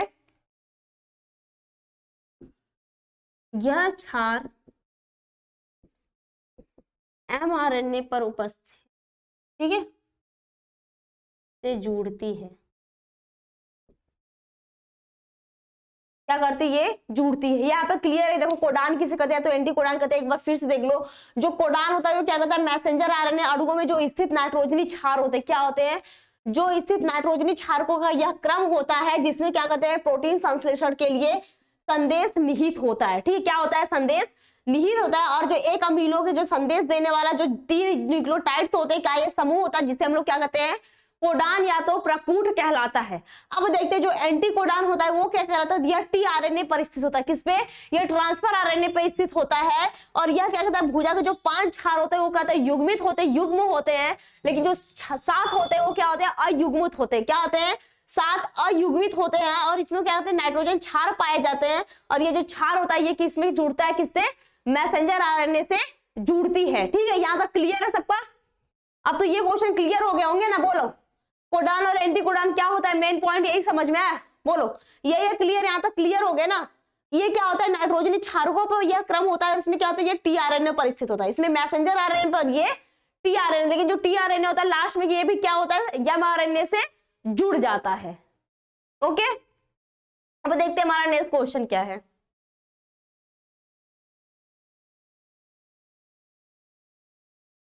ठीक है, हमारा नेक्स्ट क्वेश्चन क्या है, डीएनए फिंगरप्रिंटिंग से आप क्या समझते हैं, तो डीएनए फिंगरप्रिंटिंग का वर्णन कीजिए। या तो डीएनए फिंगरप्रिंटिंग से आप समझते क्या है, या तो पहला क्वेश्चन जैसे दिया, डीएनए फिंगरप्रिंटिंग से आप क्या समझते हैं, मानव जो जीवन है इनके इसके उपयोग के बारे में लिखिए। ठीक है, तो इसका शब्द देखते हैं, डीएनए फिंगरप्रिंटिंग होता क्या है और इसका उपयोग क्या है, बारी बारी से सारा पॉइंट इसका देखते हैं।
ठीक है, तो देखते हैं डीएनए फिंगरप्रिंटिंग होता क्या है।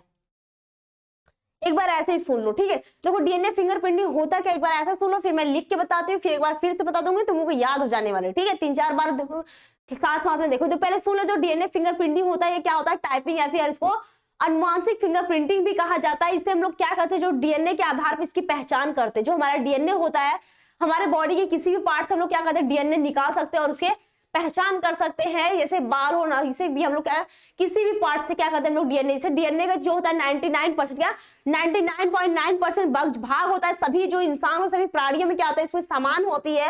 लेकिन 0.1% जो भाग होता है ये क्या होती है, डिफरेंट होती है। ठीक है, और जो जो जुड़वा बच्चे होते हैं और जो उनका डीएनए क्या होता है, पूर्ण रूप से समान होते हैं।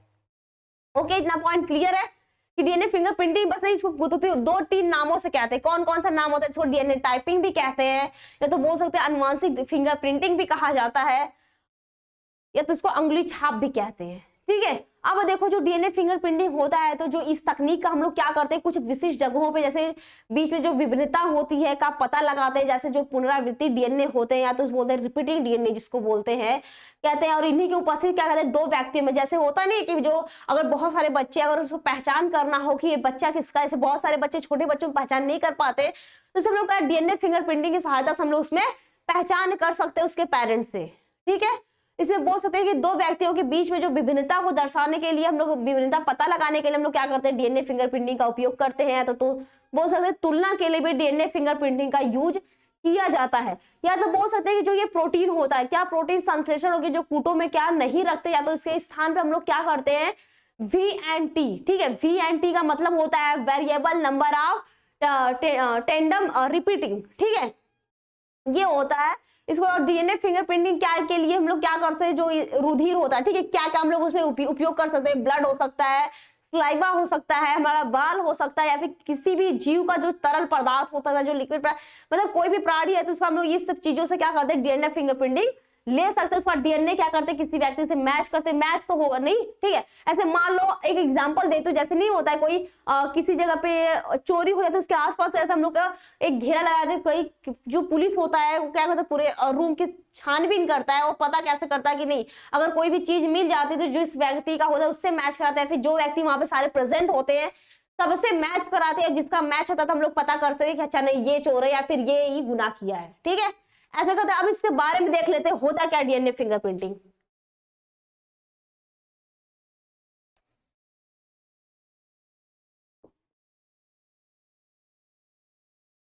डीएनए फिंगरप्रिंटिंग,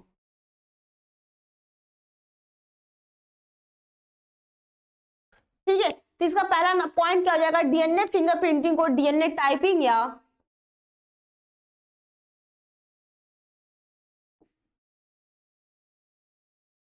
डीएनए फिंगरप्रिंटिंग को डीएनए टाइपिंग या ये क्या जाएगा, डीएनए फिंगरप्रिंटिंग को डीएनए टाइपिंग या फिर आनुवांशिक फिंगरप्रिंटिंग भी कहते हैं। अनुवांशिकी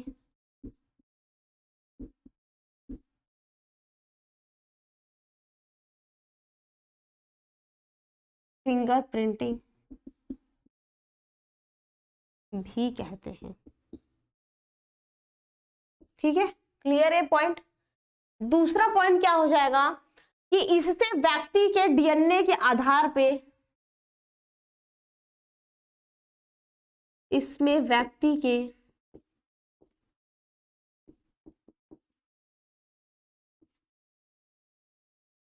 डीएनए के आधार पर, ठीक है, क्या इसमें व्यक्ति के डीएनए के आधार पर क्या कहते हैं, उसकी पहचान की जाती है, उसकी पहचान की जाती है। इसे सर्वप्रथम किसने खोजा था, तो बोल सकते हैं इसे सर्वप्रथम सन 1984 में, इसे सर्वप्रथम,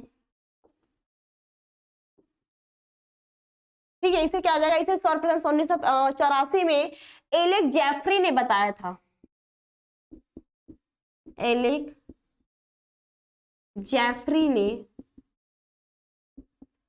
बताया था, ओके, किसने बताया था, तो हो जाएगा एलेक जेफरी ने, किस सन में बताया था, तो 1984 में, ओके, क्लियर है, यहाँ पे पॉइंट बताओ, यहाँ पे पॉइंट किया था। अब देखो नेक्स्ट पॉइंट क्या जाएगा, डीएनए का 99% क्या जाएगा, डीएनए का 99.9%, ठीक है, सभी प्राणियों का भाग, सभी प्राणियों का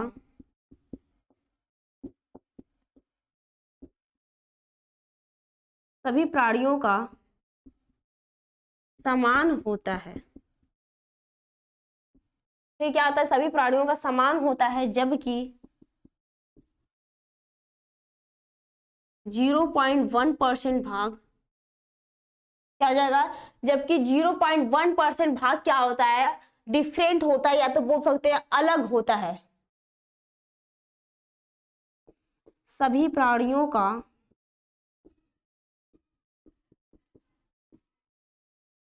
भिन्न भिन्न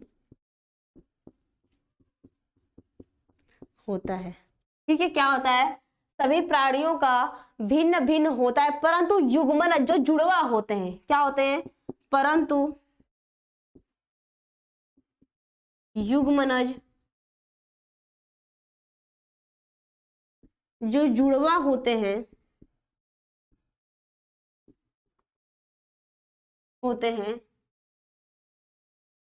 उनका समान होता है, ठीक है, क्या होता है, समान होता है पूर्ण रूप से,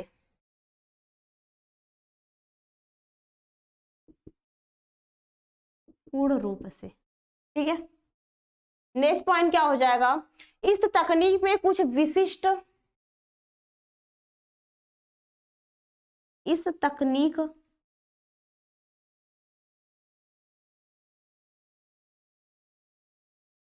इस तकनीक में कुछ विशिष्ट, ठीक है, क्या हो जाएगा, इस तकनीक में कुछ विशिष्ट जगहों के बीच भिन्नता की जा सकती है।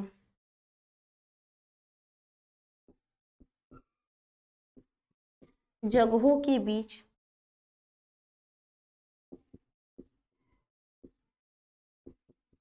विभिन्नता की जा सकती है। ठीक है, क्या कर सकते हैं, दो जगहों के बीच क्या है विभिन्नता का पता लगाते हैं, या तो विशिष्ट जगहों के बीच क्या है विभिन्नता का पता लगाते हैं, या तो की जा सकती है। ठीक है, या तो बोल सकते हैं पता लगा सकते हैं।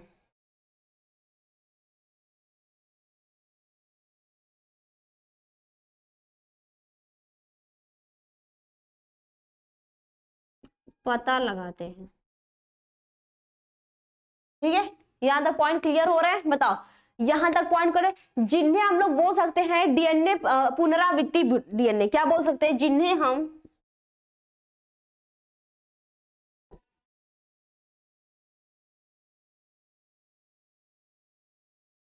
पुनरावृत्ति डीएनए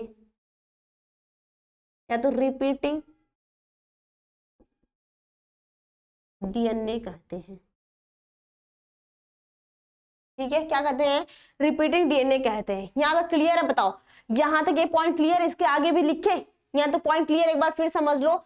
ठीक है, जो डीएनए फिंगरप्रिंटिंग है मैं बहुत फास्ट से समझाऊंगी। ठीक है, एक बार डायरेक्ट समझ लो। देखो होता है क्या, जो डीएनए फिंगरप्रिंटिंग हम लोग क्या बहुत सारे नामों से आते हैं, उंगली छाप बोलते हैं, तो डीएनए टाइपिंग कहते हैं, तो अनुवांशिक फिंगरप्रिंटिंग कहते हैं। नेक्स्ट पॉइंट क्या है, इसमें हम लोग क्या कहते हैं, डीएनए के जो व्यक्ति के आधार पर क्या कहते हैं उसकी पहचान की जाती है, डीएनए के बेस पे पहचान करते हैं। इसकी जो खोज सर्वप्रथम किसने की थी, तो 1984 में एलेक्स जेफरी नामक वैज्ञानिक ने क्या की थी, इसकी पता लगाया था, इसकी खोज की थी। और जो डीएनए का 99.9% क्या होता है, ठीक है, 99.9% क्या होता है, सभी प्राणियों का समान होता है, लेकिन 0.1% क्या होता है, सभी प्राणियों में ये भिन्न भिन्न होता है, जिसके बेस पे हम लोग क्या करते हैं, दो व्यक्तियों में हम लोग इसकी पहचान करते हैं। ठीक है, अब देखो तीसरा पॉइंट, नेक्स्ट पॉइंट क्या लिखा है कि इस तकनीक से क्या करते हैं, कुछ विशिष्ट जगहों के बीच में हम लोग क्या करते हैं, विभिन्नता का पता लगाते हैं, जिसे हम लोग क्या कहते हैं, पुनरावृत्ति डीएनए कहते हैं। ठीक है, या तो रिपीटिंग डीएनए कहते हैं। इतना क्लियर है। ठीक है, इसके बाद वाला पॉइंट देखते क्या हो जाएगा।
इसके बाद वाला पॉइंट देखते क्या हो जाएगा।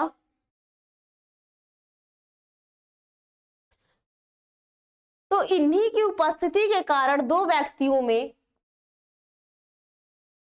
इन्हीं की उपस्थिति के कारण दो व्यक्तियों में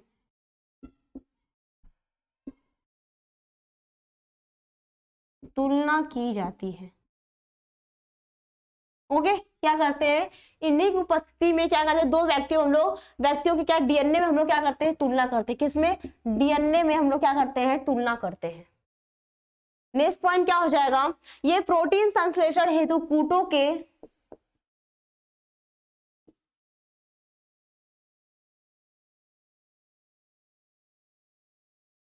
प्रोटीन संश्लेषण हेतु, ठीक है, क्या हो जाएगा, ये प्रोटीन संश्लेषण हेतु कूटों को क्या करते हैं, कूटों को नहीं रखते हैं, इनके स्थान पे ये क्या करते हैं, नहीं रखते हैं, इनके स्थान पर स्थान पर VNT, ठीक है, क्या रखते हैं इनके स्थान पर VNT, इसका पूरा नाम होता है वेरिएबल नंबर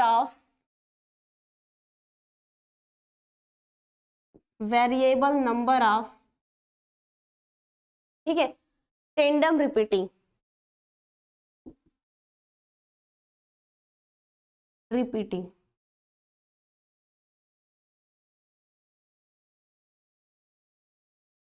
ठीक है, इनके स्थान पर VNT क्या कहते हैं, इसको कहते हैं।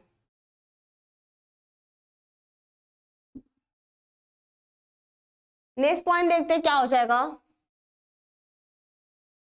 DNA फिंगरप्रिंटिंग के लिए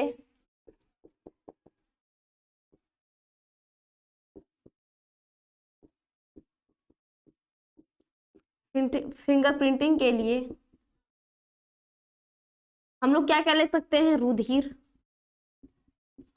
ठीक है, क्या क्या ले सकते हैं हम लोग, DNA फिंगरप्रिंटिंग के लिए रुधिर ले सकते हैं, लार, ठीक है, बाल,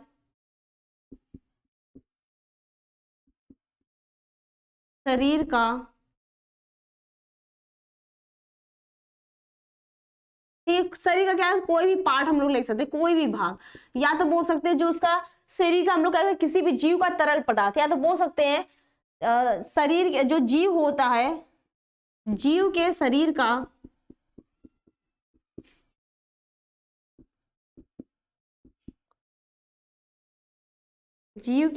का तरल पदार्थ। ओके, क्या हो सकता है, जीव के शरीर का तरल पदार्थ क्या करते हैं हम लोग, DNA से ले सकते हैं, पदार्थ से हम लोग क्या करते हैं, से DNA लेते हैं, DNA लेते हैं, ठीक है, ये पॉइंट क्लियर है यहाँ पे, बताओ यहां तक ये पॉइंट क्लियर है। इसके बाद वाला पॉइंट देखते क्या हो जाएगा। नेक्स्ट पॉइंट, इसी तरह हम लोग क्या करते हैं, इसी तरह दूसरे व्यक्ति होगा, ठीक है, इसी प्रकार दूसरे व्यक्ति का भी,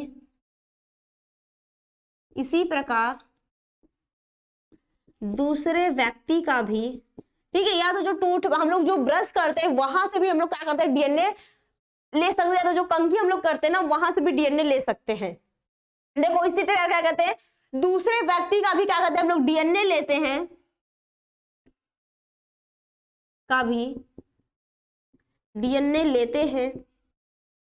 ठीक है, क्या करते हैं, DNA लेते हैं तथा दोनों न्यूक्लियोटाइड के अणु को,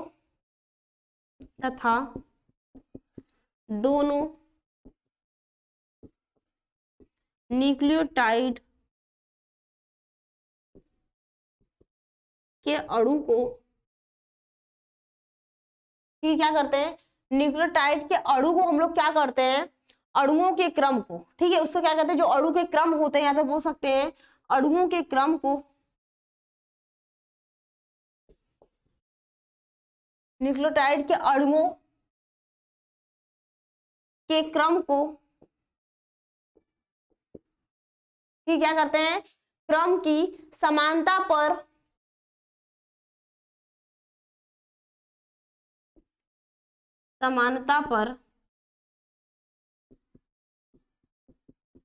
ठीक है, उन दोनों में क्या करते हैं, उन दोनों व्यक्तियों में हम लोग समानता देखते हैं,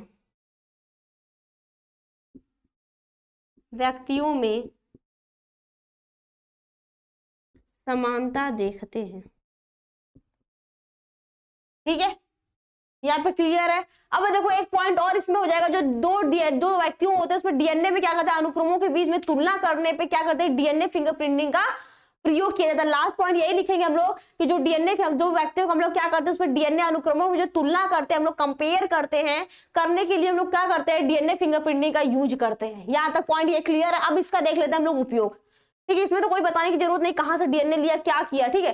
तो हम लोग शरीर के किसी भी पार्ट से जो बाल होते हैं, जो हम लोग टूथब्रश यूज करते हैं, जो हमारा ब्रश होता है, जो कंघी हम लोग डेली यूज करते हैं, वहां से भी ब्लड से या फिर जो जीव का कोई भी जो तरल पदार्थ होता है वहां से हम लोग DNA लेते हैं, और इसी तरह दूसरे व्यक्ति का भी DNA लेते हैं, और दोनों के जो न्यूक्लियोटाइड क्रम होते हैं उसको क्या करते हैं, हम लोग मैच कराते हैं। इससे हम लोग क्या करते हैं, दोनों में समानता देखते हैं, जो अगर सेम है तो वो क्या होता है।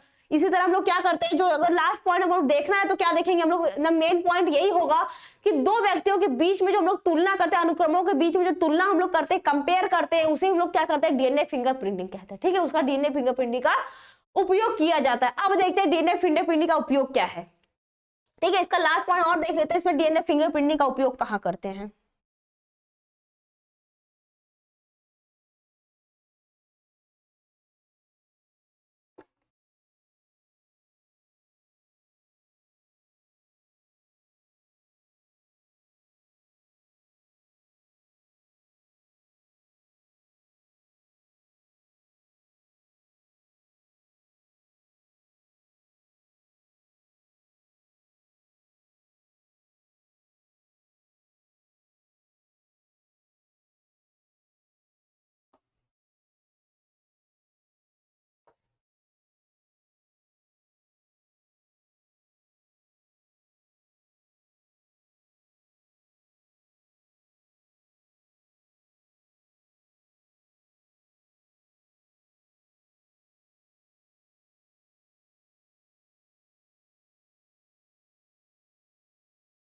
इसका देखते हैं क्या उपयोग होगा।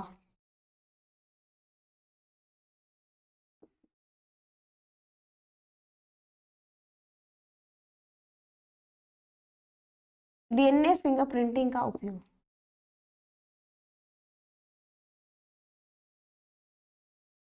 ठीक है।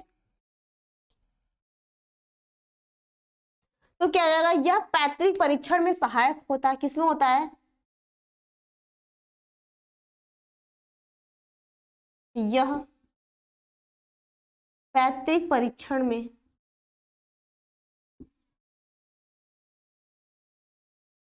सहायक होता है। ओके, और क्या हो जाएगा, यह गैर कानूनी कार्यों के लिए भी क्या होता है, हेल्प होता है। क्या होता है, यह गैर कानूनी, फिर क्या हो जाएगा, यह गैर कानूनी कार्यों संबंधित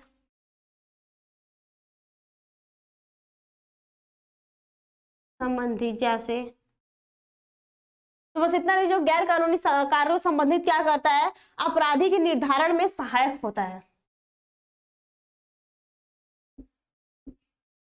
अपराधी के निवारण में सहायक होता है। ठीक है, इसका एक पॉइंट और क्या हो जाएगा, ठीक है, बस इतना ही लिख लो, यहाँ तक क्लियर है। एक पॉइंट बस सुन लो, ठीक है। यह क्या होता है, विलुप्तता की कगार में जो खड़े जंतु होते हैं, जैसे जो विलुप्त होने वाले होते हैं, उनके संरक्षण में भी क्या होता है, ये हेल्प करता है। बस इतना यहाँ तक क्लियर पॉइंट। अब देखते हैं हमारा नेक्स्ट क्वेश्चन क्या है। ठीक है, अगला क्वेश्चन है तो उसमें डायग्राम भी है, उसको भी हम लोग कहते हैं जल्दी जल्दी, तो बोलो बहुत लंबा क्लास हो गया ना, कहोगे बहुत लंबा क्लास हो गया। देखते हैं नेक्स्ट क्वेश्चन क्या हमारा। ठीक है, ये तो सब लोग बता दो। देखो डीएनए आरएनए में अंतर क्या है, मैं ऐसे ही बोल देती हूँ, ठीक है, इसको लिखूंगी नहीं, तुम लोग भी कुछ करो कि सारे क्वेश्चन मैं ही करके रहूं। हाँ, देखो डीएनए आरएनए में अंतर क्या है, तो इसका जो मुख्य अंतर होता है ये क्या होता है, ये केंद्रक में पाया जाता है, जो आरएनए होता है या मुख्य रूप से कोशिका द्रव्य में पाया जाता है। ठीक है, और जो डीएनए होता है इसमें क्या होता है, इसमें दो पॉलीन्यूक्लियोटाइड श्रृंखलाएं होती हैं, लेकिन ये क्या होते हैं, जो आरएनए होता है यह क्या होता है, एक समान, ठीक है, समानता एक सूत्री होता है। ये तो क्लियर है ना, बताओ। डीएनए क्या होता है, इसका डबल हेलिक्स होता है, ठीक है, यही होता है ना डबल हेलिक्स। लेकिन आरएनए क्या होता है, समानता एक सूत्री होता है। यह तो पॉइंट क्लियर है तुमको, ठीक है। ये तो इसका ये वाला समझ में आया कि सर डीएनए में आरएनए में अंतर, तो सब लोग इसका कर लेना। ठीक है, एक दो अंतर मैं बता देती हूँ, बाकी सारे तुम लोग कर लेना। तो मेन पॉइंट इसका यही होता है, इसमें जो डीएनए होता है उसमें जो पेंटोस शर्करा पाई जाती है, कौन सी, डीऑक्सीराइबोस शर्करा पाई जाती है। लेकिन आरएनए में क्या होता है, उसमें जो पेंटोस शर्करा होती है, राइबोस शर्करा पाई जाती है। यहाँ तक क्लियर है, ठीक है। उसमें भी चार बेस पाए जाते हैं, जो डीएनए होता है उसमें भी चार बेस पाए जाते हैं, लेकिन जो आरएनए होता है उसमें थाइमिन की जगह पे यूरोसिल पाया जाता है, बाकी उसमें चार नाइट्रोजन बेस पाए जाते हैं। ये क्वेश्चन क्लियर है। अब देखते हैं हमारा नेक्स्ट क्वेश्चन क्या है। ठीक है, अगला क्वेश्चन देखते हैं क्या है, दिया है बी डीएनए और आर क्या दिया है, बी डीएनए और जेड डीएनए में अंतर। बी डीएनए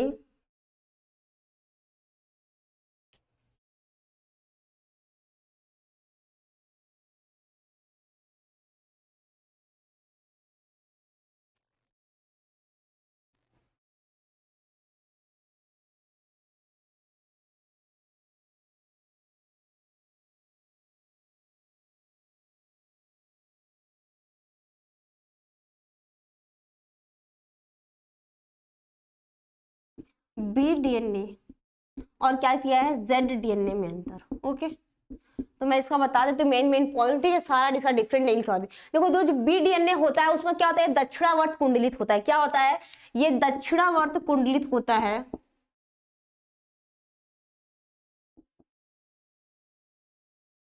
वर्त कुंडलित,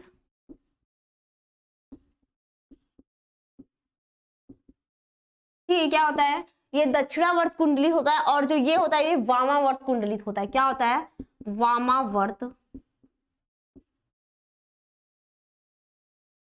कुंडलित होता है, ठीक है। ये क्लियर है। इसका एक और देख लो। और जो इसमें जो बी डीएनए में होता है इसमें क्या होता है तो बी डीएनए में क्षारक युग्म की जो मध्य दूरी होती है कितनी होती है 3.6। क्या हो जाएगा इसको जो क्षारक युग्म होती है 3.36 होती है, ठीक है। और जो जेड डीएनए होता है उसमें कितनी दूरी होती है तो 4.30। कितना हो जाएगा इसमें 3.6 से 4.16, ठीक है। इतनी दूरी होती है। किसकी दूरी होती है तो इसका बोल सकते हैं हम लोग क्षार युग्मक, जो क्षार युग्मक होते हैं उसके बीच की दूरी, क्षार युग्मकों के बीच की दूरी, ठीक है। ये क्लियर है। दूरी कितनी होती है तो 30.6 होती है और इसकी कितनी होती है 30.36 से लेकर 4.16 तक इसकी दूरी होती है। यहां तक क्लियर है। और इसमें क्या होता है जो बी डीएनए होते हैं जो उसमें बेस पाई जाती है बोल सकते हैं जो क्षार युग्मों की संख्या होती है कितनी होती है इसमें 10 पाई जाती है। कितनी होती है इसमें 10 पाई जाती है क्षार युग्मों की संख्या। और जो जेड डीएनए होती है उसमें कितनी पाई जाती है इसमें 12 पाई जाती है। दोनों में डिफरेंस समझ में आया, दोनों में क्लियर है, ठीक है। जिसका मेन था मैंने बता दिया। यहां तक क्वेश्चन क्लियर है। अब देखते हैं हमारा नेक्स्ट क्वेश्चन क्या है, ठीक है। उसका डायग्राम भी देखते हैं और क्वेश्चन भी। देखो नेक्स्ट क्वेश्चन बहुत इंपॉर्टेंट है। सबको दिखा हमारा अपना नेक्स्ट क्वेश्चन दिखा। देखो दिया डीएनए अनुवांशिक पदार्थ ये कैसे सिद्ध करेंगे, ठीक है। डीएनए अनुवांशिक पदार्थ है जो प्रयोग द्वारा इसका पुष्टि कीजिए या तो इसका प्रयोग द्वारा क्या है इसको पूरा अच्छे से देखना। इसका डायग्राम भी देख लेते। क्वेश्चन सबको दिख रहा है ना, इसका डायग्राम भी देख लो, ठीक है। डायग्राम दिखा सबको, ठीक है। तो मैं क्या करती हूँ पूरे डिटेल नहीं बताऊंगी, ठीक है। बहुत लंबा हो जाएगा, तुम लोग कहोगे बहुत ज्यादा क्लास चल रही है। तो मैं बता दूंगी बस इसके बारे में और इसका डायग्राम समझा दूं। इसके बारे में मैं बोल के बता दूं। देखो ये बोला है कि हर्षद एवं चेज द्वारा क्या कहते हैं वैज्ञानिक है, इन्होंने द्वारा क्या किया था इस क्वेश्चन जो क्वेश्चन हमारा ना क्वेश्चन यही कि डीएनए अनुवांशिक पदार्थ है, ठीक है। क्वेश्चन हमारा यही कि डीएनए अनुवांशिक पदार्थ है कैसे इसको प्रयोग द्वारा सिद्ध कैसे करेंगे। तो मैं इसके बारे में बता देती हूँ, डायग्राम क्लियर कर देती हूँ।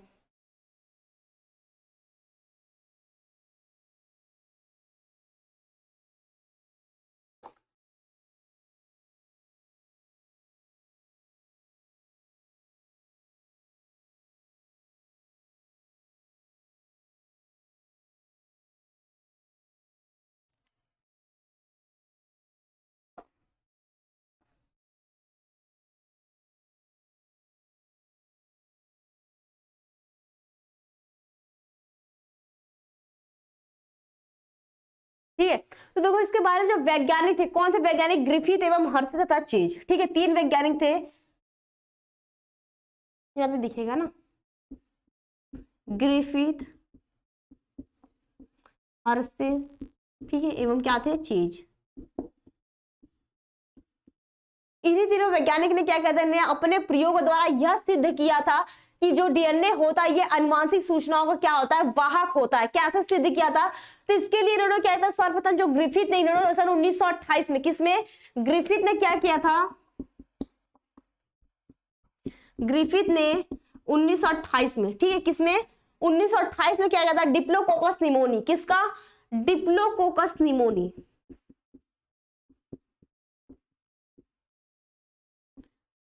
ठीक है। क्या था डिप्लोकोकस जो निमोनी नामक क्या कहता है ये जीवाणु लिया था, क्या था ये बैक्टीरिया था, ठीक है।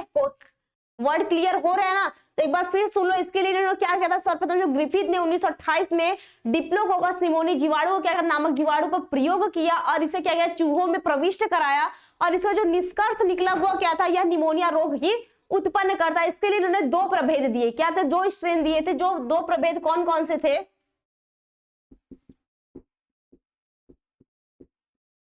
ठीक है, ये क्या थे 2 प्रभेद दिए। कौन कौन से हो गए थे उग्र विभेद और अनुग्र विभेद। क्या क्या हो जाएंगे? उग्र विभेद और अनुग्र विभेद। ठीक है, अब देखते हैं उग्र विभेद क्या होता है। यह क्या होता है? रोग कारक होते। क्या होते हैं? उग्र विभेद रोग कारक होते, लेकिन अनुग्र विभेद क्या होते हैं? ये रोग कारक नहीं होते हैं। अब देखते हैं जो ग्रिफिथ ने कौन सा प्रयोग किया था, उसका जो निष्कर्ष जो रिजल्ट निकलता है वो देखते हैं। तो इसमें क्या हो जाएगा? पहले उन्होंने क्या किया था? तो उच्च ताप पे क्या हो जाएगा? पहले उच्च ताप पे उन्होंने उपचारित जो उग्र विभेद के होते हैं जीवाणु को चूहे में नष्ट कराया था।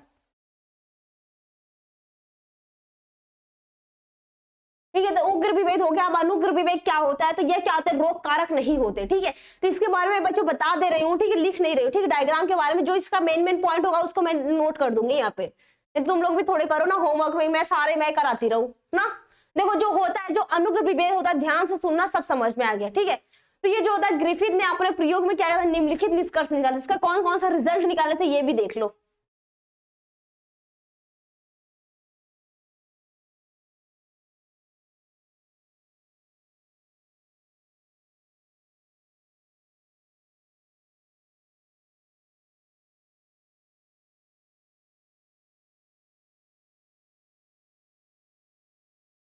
ठीक है, तो इन्होंने कौन कौन सा रिजल्ट निकाला था? निष्कर्ष क्या था? ठीक है, तो देखते हैं निष्कर्ष क्या हो जाएगा। तो सबसे पहले क्या, जो ए वाला, ठीक है, जिसमें दो निष्कर्ष निकाले थे। किसना? दो। तो ए क्या हो जाएगा? जो ए निष्कर्ष होता है वो क्या हो जाएगा? तो उच्च ताप पे उपचारित करने पे जो उग्र विभेद का जीवाणु हुआ। क्या? उच्च ताप पे उपचारित करने पे जो उग्र विभेद के जीवाणुओं में जो को क्या कहते हैं? जीवाणुओं को चूहे में प्रविष्ट कराया तो क्या हुआ? निमोनिया रोग नहीं उत्पन्न। मान लो जो जीवाणु था उसको हम लोग क्या कहते हैं? बहुत बॉइलिंग पॉइंट में उसको बॉयल कर दिया, उसके बाद उसको चूहे में इंजेक्ट किया, तो चूहे क्या हुए? वो निमोनिया रोग से संक्रमित नहीं हुए। लेकिन उसके बाद जो दूसरा किया उन्होंने, उसमें क्या किया? तो जो उच्च ताप पे जो उपचारित जो उग्र विभेद, बच्चों तो ध्यान देना, इसमें दो है। ठीक है, एक तो अनुग्र विभेद है, एक क्या है? उग्र विभेद। ठीक है, एक क्या है? उग्र विभेद और बी क्या है? अनुग्र विभेद। ओके, ये दो है, उग्र विभेद और अनुग्र विभेद। एक क्या है? रोग कारक है और एक क्या है? रोग कारक नहीं है। ये क्या है? रोग कारक, और ये है रोग कारक नहीं है। ठीक है, नहीं है। ये तो पॉइंट क्लियर है बच्चों, रोग कारक है और एक रोग कारक नहीं है। और जो देखो जो रोग कारक है, ये बोला जाए पहले पॉइंट में जो निष्कर्ष निकाला उसमें बोल क्या रहेगा? ग्रिफिथ ने विभिन्न जो उसके उपचारित जो उग्र विभेद, क्या ये उग्र जो रोग कारक है, ठीक है, इसको क्या किया? बहुत बॉइलिंग पॉइंट पे इसको उपचारित किया, बहुत बॉयल किया, फिर उसका जो डीएनए था निकाल कर क्या किया? चूहे में डाल दिया। तो जो चूहे क्या हुआ? निमोनिया रोग से संक्रमित नहीं हुआ। अब दूसरा बात क्या बोल रहा है? जो ग्रिफिथ ने क्या बोले कि इन्होंने बोला कि जो उच्च ताप पे उपचारित जो उग्र विभेद का जीवाणु, क्या उच्च ताप पे उपचारित जो उग्र विभेद का जीवाणु था उसको जीवित तथा जीवित जो अनुग्र विभेद का जीवाणु, ठीक है, ये तो उसका बॉइलिंग पॉइंट है, लेकिन ये क्या था? इसके लिविंग था। ठीक है, ये जीवित था। फिर इन दोनों का क्या किया? इसका मिश्रण हम लोग चूहे में डाल दिया, तो वह क्या हुआ? निमोनिया रोग से संक्रमित हो गया। बात समझ में आ रही है? बस इतना है, किसको क्या किया? बहुत बॉइलिंग पॉइंट पर बॉयल किया, फिर इसको ये जिंदा ही है, ठीक है, इसको कुछ नहीं किया, फिर दोनों को मिक्स करके क्या किया? चूहे में डाल दिया, तो चूहा क्या हुआ? संक्रमित हो गया। ठीक है, इधर इन प्रयोगों से उन्होंने क्या सिद्ध किया कि जो डीएनए होता है, जो उग्र विभेद के जो जीवाणु में क्या क्या उग्रता होती है, ये अनुग्र विभेद के जीवाणु को क्या कर दिया? स्थानांतरित कर दिया, ट्रांसफर कर दिया। ठीक है, ये समझ में, ये निष्कर्ष उन्होंने यही रिजल्ट निकाला। इतना क्लियर है? अब देख लेते इसका डायग्राम भी। ठीक है, ठीक है, अब इसके बाद डायग्राम में भी देख लीजिए, इसका डायग्राम में भी यही है।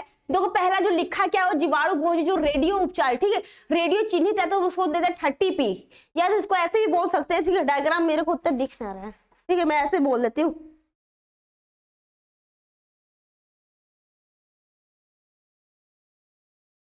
डायग्राम तो तुम लोग को दिख रहा है ना? बोलो।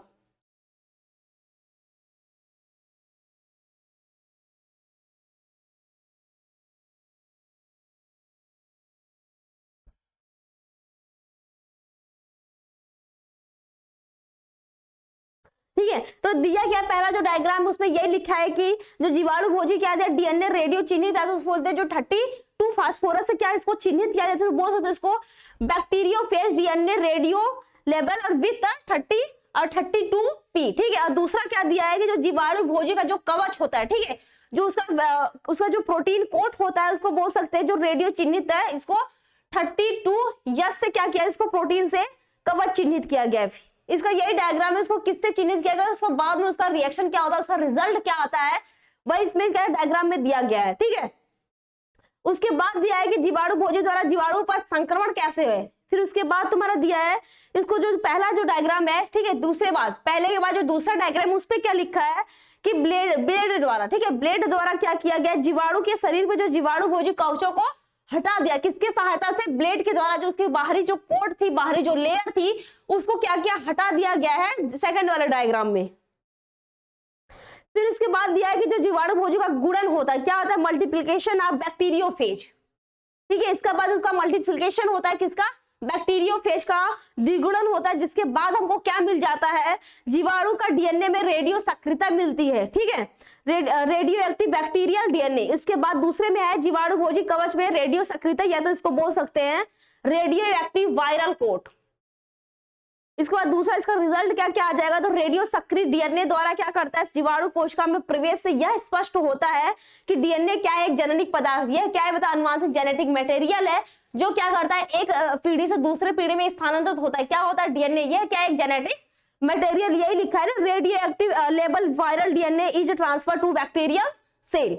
इसके बाद क्या दिया है कि जो रेडियो सक्रिय प्रोटीन, या तो बोल सकते हैं जो प्रविष्ट नहीं होता है, अतः इससे हम लोग क्या करते हैं, जनिक पदार्थ नहीं, जो प्रोटीन होता है। देखो एक में तो हम लोग डीएनए डाल रहे हैं, लेकिन एक में क्या करते हैं हम लोग, प्रोटीन डालते हैं। लेकिन जो डीएनए होता है एक पीढ़ी से दूसरे पीढ़ी में स्थानांतरित होता है, इसको हम लोग बोल सकते हैं कि जो जेनेटिक मटेरियल होता है हमारा, उसको क्या होता है, डीएनए होता है। लेकिन जो प्रोटीन होता है हमारा जेनेटिक मटेरियल नहीं होता है, वह एक पीढ़ी से दूसरे पीढ़ी में ट्रांसफर नहीं होता है, इसलिए हम लोग उसको जेनेटिक मटेरियल नहीं बोलते। यही हम लोग ने सिद्ध किया था किसमें, चूहों में, ठीक है। जो डिप्लोकोकस निमोनिया जीवाणु होते, जो बैक्टीरिया होता है, ग्रिफिथ ने यही सिद्ध किया ना कि एक जो उसका जो जीवाणु था उसमें एक बॉयल किया, ठीक है, एक बॉयल किया, फिर डीएनए क्या किया, चूहों में प्रविष्ट करा दिया उसका डीएनए, तो उसमें क्या हुआ, वह संक्रमित नहीं हुआ। लेकिन दूसरा क्या किया, वही वाला डीएनए लिया, ठीक है, जो उपचारित किया था, जो बॉयल किया था वही डीएनए लिया, लेकिन जो रोग कारक नहीं है उसका डीएनए, दोनों को मिक्स करके क्या किया, चूहे में प्रवेश कराया, तो क्या हुआ, वह संक्रमित हो गए। तो ये से हम लोग पता कर सकते हैं कि जो डीएनए हमारा होता है वो क्या होता है, जेनेटिक मटेरियल होता है, जो एक पीढ़ी से दूसरी पीढ़ी में ट्रांसफर होता रहता है। लास्ट देखो, लास्ट में यही लिखा है वहां पे कि रेडियो सक्रिय जो प्रोटीन होता है जीवाणु में प्रविष्ट नहीं होता है, इससे हम लोग क्या करते हैं, ये जननिक पदार्थ नहीं कहा जा सकता है। ओके, तो इसको बोल सकते हैं radioactive sulphur in protein coat is not transmitted to bacteria, hence it can not to be genetic मेंड्रोर। ठीक है, यहां तक क्लियर है बच्चों? बताओ, ये क्वेश्चन तो क्लियर हो गए ना। अब देखते हैं अगला क्वेश्चन, बहुत इंपॉर्टेंट है। ठीक है, उसका भी मैं डायग्राम बता देती हूँ, उसके बारे में बता देती हूँ। अब तो किसी को कोई दिक्कत नहीं होगी। दिखा अगला क्वेश्चन, देखो अगला क्वेश्चन यही दिया है ना, डीएनए की आणविक संरचना का सचित्र वर्णन कीजिए। डीएनए के बारे में, तो डीएनए के बारे में आधा जाता तो मैं बता दी हूँ ना, बताई हूँ। इसमें प्यूरिन होता है, pyrimidine होता है उसका। अभी मैं इसका डायग्राम भी बता दूं। इसके डायग्राम में दो न्यूक्लियोटाइड्स होते हैं। क्या वो दो न्यूक्लियोटाइड्स का बना होता है, उसमें कितने नाइट्रोजन क्षार पाए जाते हैं, कितने उसमें शर्करा पाई जाती है, कितने सूत्र होते हैं। क्वेश्चन देखो बच्चों बहुत तरीके से पूछता है, ऐसा नहीं कि क्वेश्चन एक टाइप का एक दे दिया बस डीएनए का संरचना बनाओ तो बस हो गया। तुमको दिख रहा है कि क्वेश्चन कितने प्रकार से पूछता है एग्जाम में। ठीक है, तो कितने प्रकार से पूछा, कैसे कैसे पूछा, तो यही दिया कि डीएनए की आणविक संरचना का सचित्र वर्णन कीजिए तथा इसका बोला आरएनए के द्विगुणन की इसकी महत्ता बताइए। या तो दिया डीएनए संरचना में जो वाटसन एवं क्रिक का मॉडल है उसको क्या कीजिए तथा उसके अनुवांशिक पदार्थ को उसकी मान्यता बताइए। तो डीएनए जो वाटसन एवं क्रिक का क्या उसके प्रस्तुत द्वारा क्या रासायनिक जो डीएनए की रासायनिक संरचना होती है उसको बताइए। तो इसका डायग्राम देखते हैं। ठीक है, डीएनए का डायग्राम देखते हैं क्या होता है। सबको डायग्राम दिख रहा है? बताओ, डायग्राम सबको दिख रहा है? ओके, इसके डायग्राम के बारे में भी बता देते हैं क्या होता है। ठीक है, देखो डीएनए से सबको इसका स्ट्रक्चर दिख रहा है ना। देखो उसमें दिया क्या है, इसमें दो बोल सकते हैं। इसका डायग्राम एक बार बस ऐसे नॉर्मली देख लो।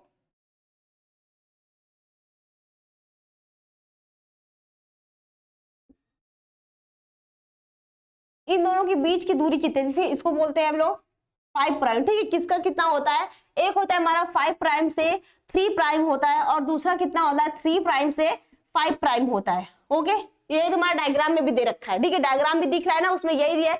और इन दोनों के बीच की दूरी कितना दिया है, तो 20 एंगस्ट्रॉम होता है। कितना?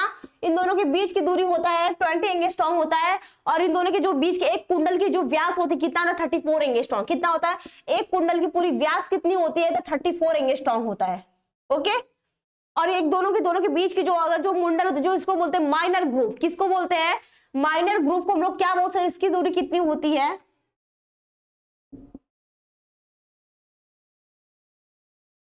ओके। माइनर ग्रुप के बीच की दूरी कितनी होती है, तो 6 एंगस्ट्रॉम होती है। कितनी होती है? 6 एंगस्ट्रॉम। अगर मेजर ग्रुप की बात करें तो उसकी कितनी दूरी होती है? ठीक है, जो मेजर ग्रुप, जो बड़ा मुड़ान होता है उसको बोलते हैं हम लोग मेजर ग्रुप। ये कितना होता है, तो 12 एंगस्ट्रॉम होता है। कितना? 12 एंगस्ट्रॉम होता है। ठीक है, इतना क्लियर है इसमें? बताओ, ये डायग्राम तो समझ में आ गया ना, इसके बारे में क्लियर? अब इसके बारे में सुन लो। तो वाटसन एंड क्रिक ने क्या था 1953 में, किसने? इसका एक पॉइंट लिख लो, मैं डायग्राम हटाती हूँ। ठीक है, डायग्राम तो सबको समझ में आ गया ना। ये लास्ट क्वेश्चन है। ओके, ये क्या था? ये लास्ट क्वेश्चन है, इसके बाद देख लो इसको, बस थोड़ा सा डायग्राम तो सबको पता चल गया ना, इसके बारे में थोड़े से पता कर देख लो।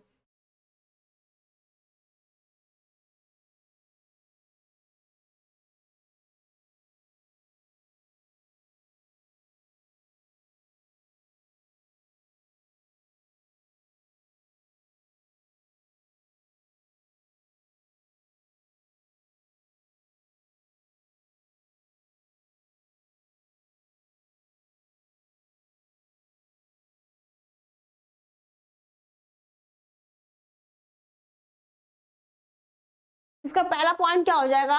वाटसन एवं क्रिक ने, क्या हो जाएगा? वाटसन एवं क्रिक ने 1953 में, वाटसन एवं क्रिक ने सन 1953 में डीएनए का डबल हेलिक्स मॉडल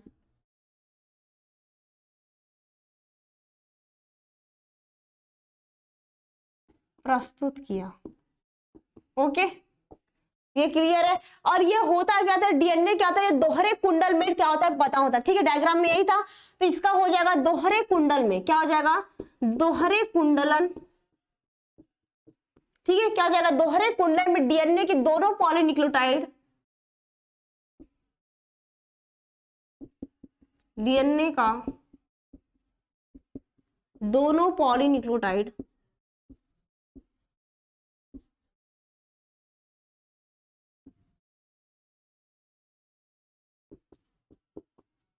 श्रृंखला, ठीक है, क्या होती है? दोहरे कुंडल में डीएनए की दोनों पॉलीन्यूक्लियोटाइड श्रृंखलाएं क्या होती है? एक दूसरे के प्रति समांतर होती हैं, एक दूसरे के प्रति समांतर होती है। ठीक है, क्लियर इतना? अब देखो, और इसमें सुन लो। ठीक है, मैं सारा पॉइंट नहीं लिखवा रही हूँ, इसमें सुन लो, बाकी तो मैंने लिखवा भी दिया ना। प्यूरिन पिरिमिडिन में इसमें डिफरेंट क्या होते हैं, जेड डीएनए बी डीएनए क्या होते हैं, इसमें नाइट्रोजन क्षार के बारे में, नाइट्रोजन बेस में सरकार सबके बारे में बता चुकी हूँ। ठीक है, तो स्टार्टिंग में तो जो इसका मेन पॉइंट था वो भी मैंने बता दिया, और डायग्राम के बारे में भी बता दिया। और इसमें क्या होता है, जो डीएनए की दोनों पॉलीन्यूक्लियोटाइड होती है श्रृंखलाएं क्या होती है? एक दूसरे के हाइड्रोजन बंध द्वारा क्या होती है? जुड़ी होती। क्या होती है? डीएनए की दोनों पॉलीन्यूक्लियोटाइड, डीएनए की दोनों पॉलीन्यूक्लियोटाइड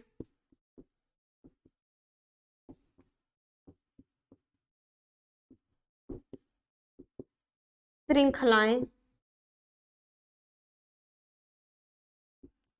एक दूसरे से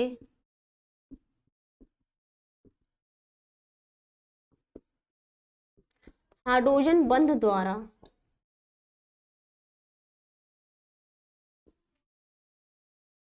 जुड़ी होती है। ठीक है, इतना क्लियर है? बंध द्वारा क्या होती है? जुड़ी होती है। इतना पॉइंट बच्चों क्लियर है ना? बताओ। और इसमें कितने पाए जाते हैं? इसमें जो नाइट्रोजन क्षार कितने होते हैं? 2 पाए प्यूरिन और पिरिमिडिन बेस होते हैं। और उसमें क्या क्या पाए जाते हैं? तो उसमें जो 4 पाए जाते हैं, कौन कौन सा? एडेनिन होता है, ग्वानिन होता है, साइटोसिन और थाइमिन होता है। ठीक है, और जो तुम्हारा देखो एक पॉइंट में ये भी लिख लेना, जो हमारा साइटोसिन होता है ये 3 हाइड्रोजन बंध के साथ जुड़ता है, और जो एडेनिन होता है ये थायमिन के साथ 2 हाइड्रोजन बंध के साथ जुड़ता है। ठीक है, ये भी पॉइंट यहाँ पे क्लियर करना, जो साइटोसिन होता है ग्वानिन के साथ 3 हाइड्रोजन बंधों के साथ जुड़ता है, और एडेनिन क्या होता है ये 2 हाइड्रोजन बंधों के साथ जुड़ता है। यहाँ तक ये पॉइंट क्लियर है बच्चों? बताओ हम लोग क्या करेंगे, लास्ट क्वेश्चन है, यहाँ पे क्लास स्टॉप करेंगे और इसके बाद क्या करेंगे नेक्स्ट चैप्टर और अगले क्लास से हम लोग क्या करेंगे, अगले लेक्चर से हम लोग उसको पढ़ेंगे। ठीक है, इतना सबको क्लियर है यहाँ पे पॉइंट? ओके, तो यहाँ पे क्या कहते हैं क्लास को हम लोग स्टॉप करते हैं।